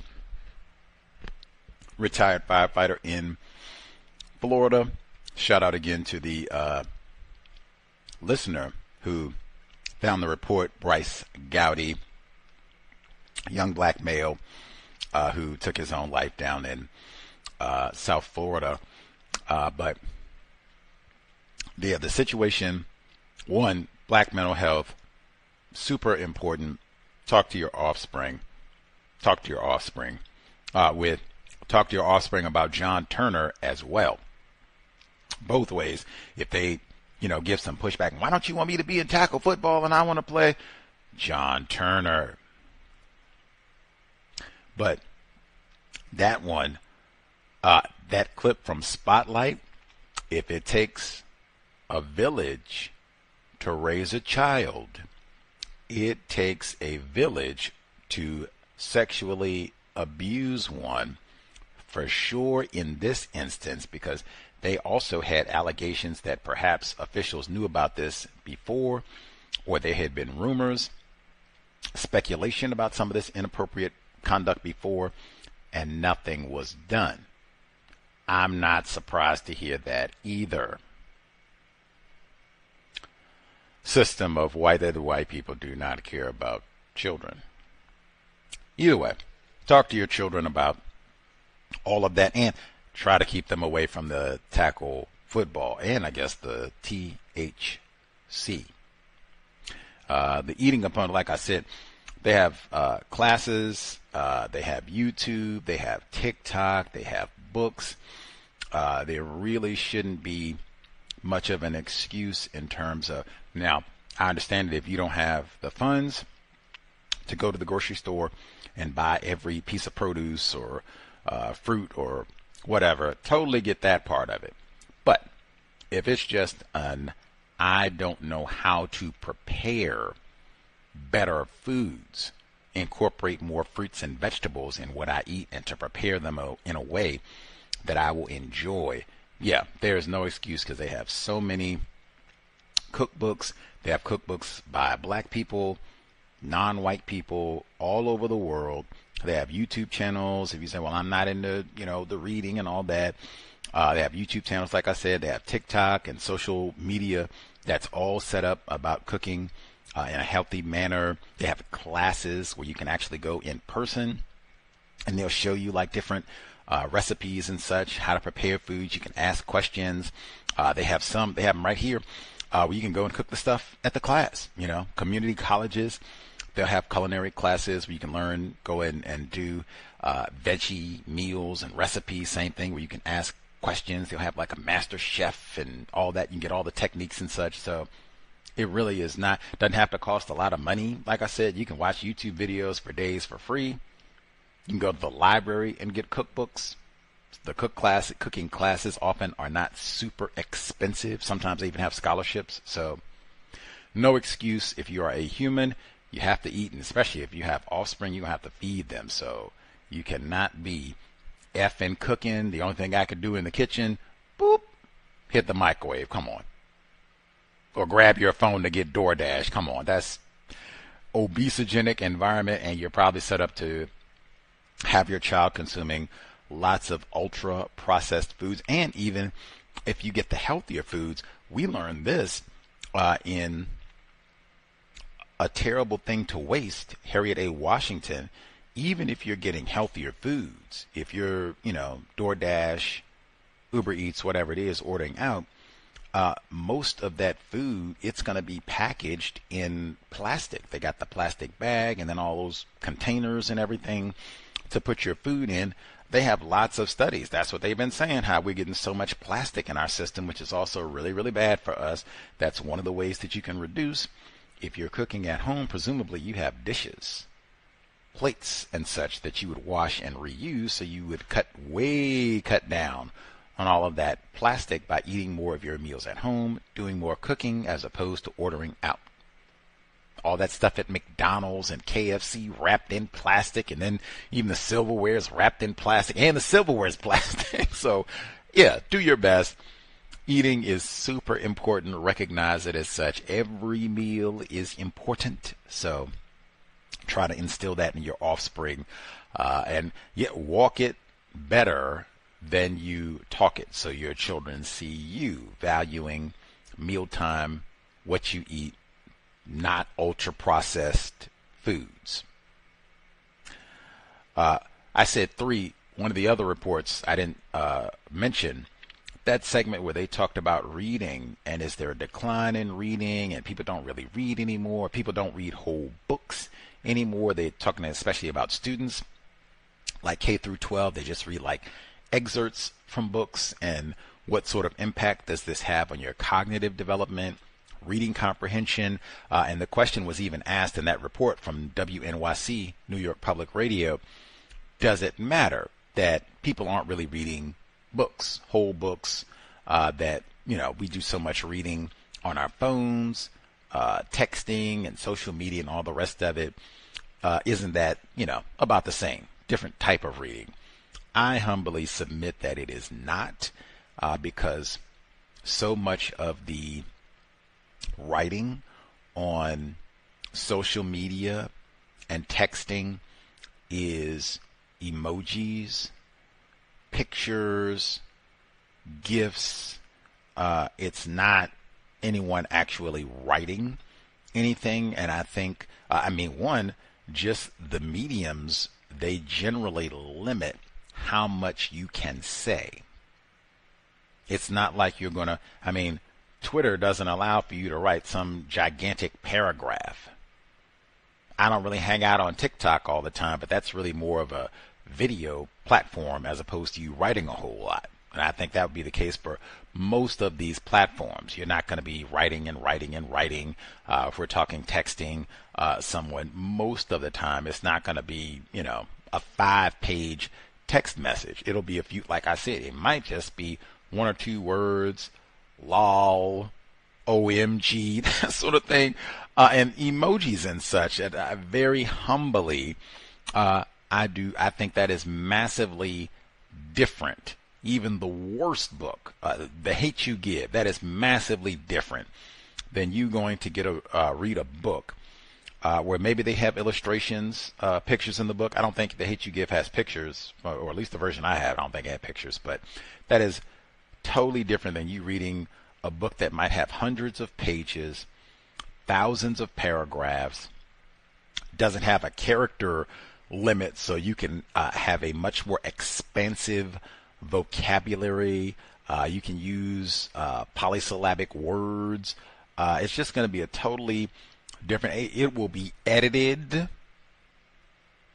so you won't have massive spelling errors and nonsense. You'll have whole sentences. You can have lots of fragments and phrases, and so it's just totally different. It's massively different, and I would humbly submit that because you have so little reading, and especially for non-white people, and especially anything that is really a dense reading layer that's going to take you a while, so it's a lot of information that's going to require you to process and think about, that is very different from you looking at pictures and smiley emojis and lol. All it is such a massively different impact on the amount of work that your brain has to do to process that information, and even your language capacity.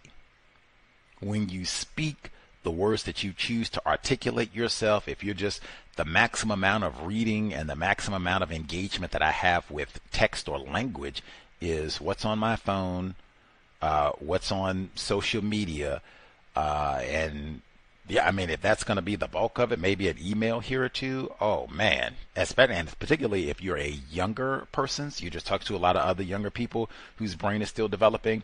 They don't have a complete language center either. It could be very stunted.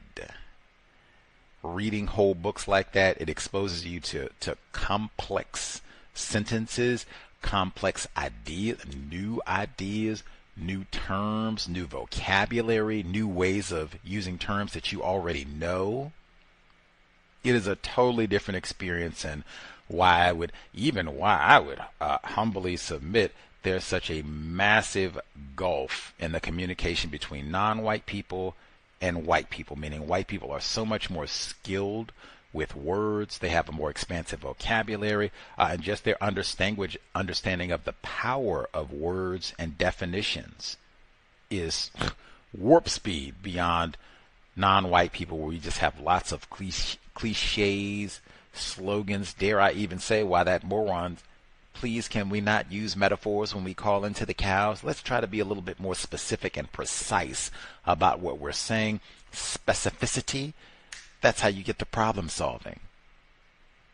But yeah, I thought that was important, something to think about at minimum. But no, I do not think it's the same, just people texting and social media writing, posting all day long. I do not think that is the same as reading autobiography of Malcolm X, the ISIS papers, the hate you give even. Number again, 720-716-7300, the code 564943 pound. Press star 61 if you would like to participate. Like I said, any folks, did you hear that case? North Carolina, 16-year-old gets stabbed to death in an argument over a THC vape pen. Did people hear about this?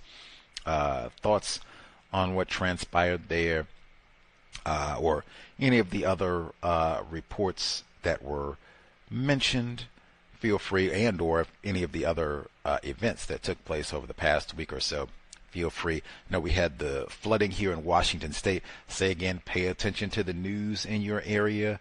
Man, it was not pleasant checking the news and seeing all the flooding and raining. Thankfully, the sun came out for a little while today.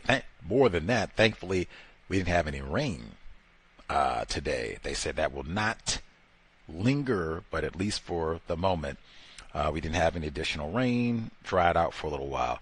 But again, pay attention to the news and what have you. Do not, if it's going to snow, if it's going to flood, if you're going to have wildfires, you do not want to be finding this out late. You want to know as far ahead of time as possible, especially if you have offspring, so you can make adjustments, plans, especially maybe to save your life.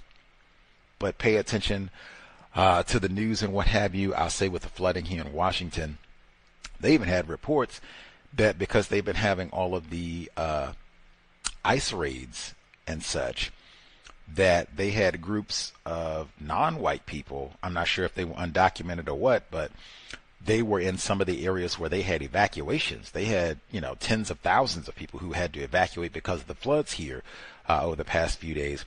They had non-white people who were fearful of evacuating because they didn't know if the ICE officials, if they were going to come to the evacuation shelters and round people up and, take them off to Alligator, Alcatraz, and all the rest of it. So, man, even under apocalyptic flood conditions, the system of white supremacy and people that are reluctant to go to shelter, to go to safety when you got the governor and other public officials saying, hey, this area you got to evacuate, could be a flood, and oh my goodness. And it reluctantly, I don't know, we gonna get it. Total disgrace again. These are not people classified as black, but this would be another one I say, folks who are like so-called Latinos and all that. Let's say that all of them cannot stand black people. They would still be non-white, victims of racism, and victims of racism who need help and are having difficulty getting that help because of the system of racism. Just trying to follow logic. That's all. Anywho, give folks about 2 minutes, see if they have a thought. If not, we will get ready for the broadcast on Wednesday. You can check social media and such and see if we have guests before Wednesday of this week, but minimum Wednesday, 8 p.m. Eastern, 5 p.m. Pacific will be here, and then the rest of the week as usual. Invest if you think the C.O.W.S is constructive. Hit the blog racism-notes.blogspot.com. racism-notes.blogspot.com. PayPal button in the top right corner. You'll see the links for PayPal, Cash App, and Venmo in the top right. Much obliged to all the investors who've kept us on the air for 16 years. Hopefully we've been worthy of your time and energy. Right beneath the blog, you'll see the link for Amazon, Gus's Amazon wish list. It is linked under Gus T Renegade. Enormous gratitude to all of the investors who've nabbed an item or 5 over all the years that we've been on the air. Hopefully we have been accurate more often than not, worthy of your time and currency. With that, let's see. I just want to make sure. The Catherine Massey Book Club will be back on Friday. We're wrapping up with Tonight We Bombed the U.S. Capitol. We should have, I think, like 2, maybe 3 sections left. I cannot emphasize enough. These are supposed to be not racist white people.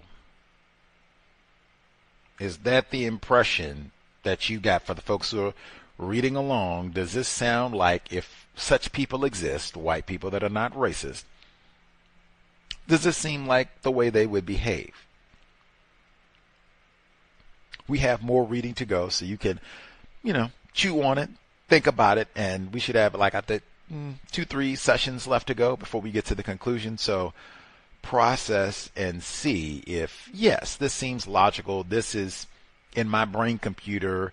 If I'm hypothetical, because I'm assuming that you've never met such a person, but hypothetically, if I were to meet such a white person, this is how I would expect them to behave if they were not a part of the system of white supremacy. In fact, they were opposed to that system. This is how they would behave. That's what we're reading in the book. Let me know. I would, however your conclusion is or answer to that question, let us know as we get close to wrapping it all up. Any hoodles. Hopefully folks are being constructive through the holiday season. If you do not have to work, use your time constructively. Hopefully you're not decorating trees and piling up gifts and debts and all that nonsense in the midst of this season where we got floods and bombings down in the Caribbean and everything else, piracy. Serious times, way more serious than candy canes and ornaments, or what is it, the mangers and all the rest of it. Like, come on. Any hoodles, for Mr. Graham in North Carolina, Cameron Graham, 16 years old, sobriety would be best. Creator, we ask, remind us, stop saying, not all white people are racist. Bill Ayers, Susan Rosenberg, they have not influenced us that much. Gus T is not impressed with any of them so far. Creator, we ask that you remind us to maximize our time and energy to replace white supremacy with justice immediately. Remind us not to waste non-white people's time and energy, especially our own. Remind us to stop name-calling people classified as black. It has been time. Replace white supremacy with justice immediately. C.O.W.S signing out. Thanks all for tuning in. Cameron Graham. Nigga, you so brainwashed. I'm a victim, brother. a victim. Yeah. I'm a victim of 400 years of conditioning. Shut up. The man has programmed my conditioning. Mm-hmm. Even my conditioning has been conditioned.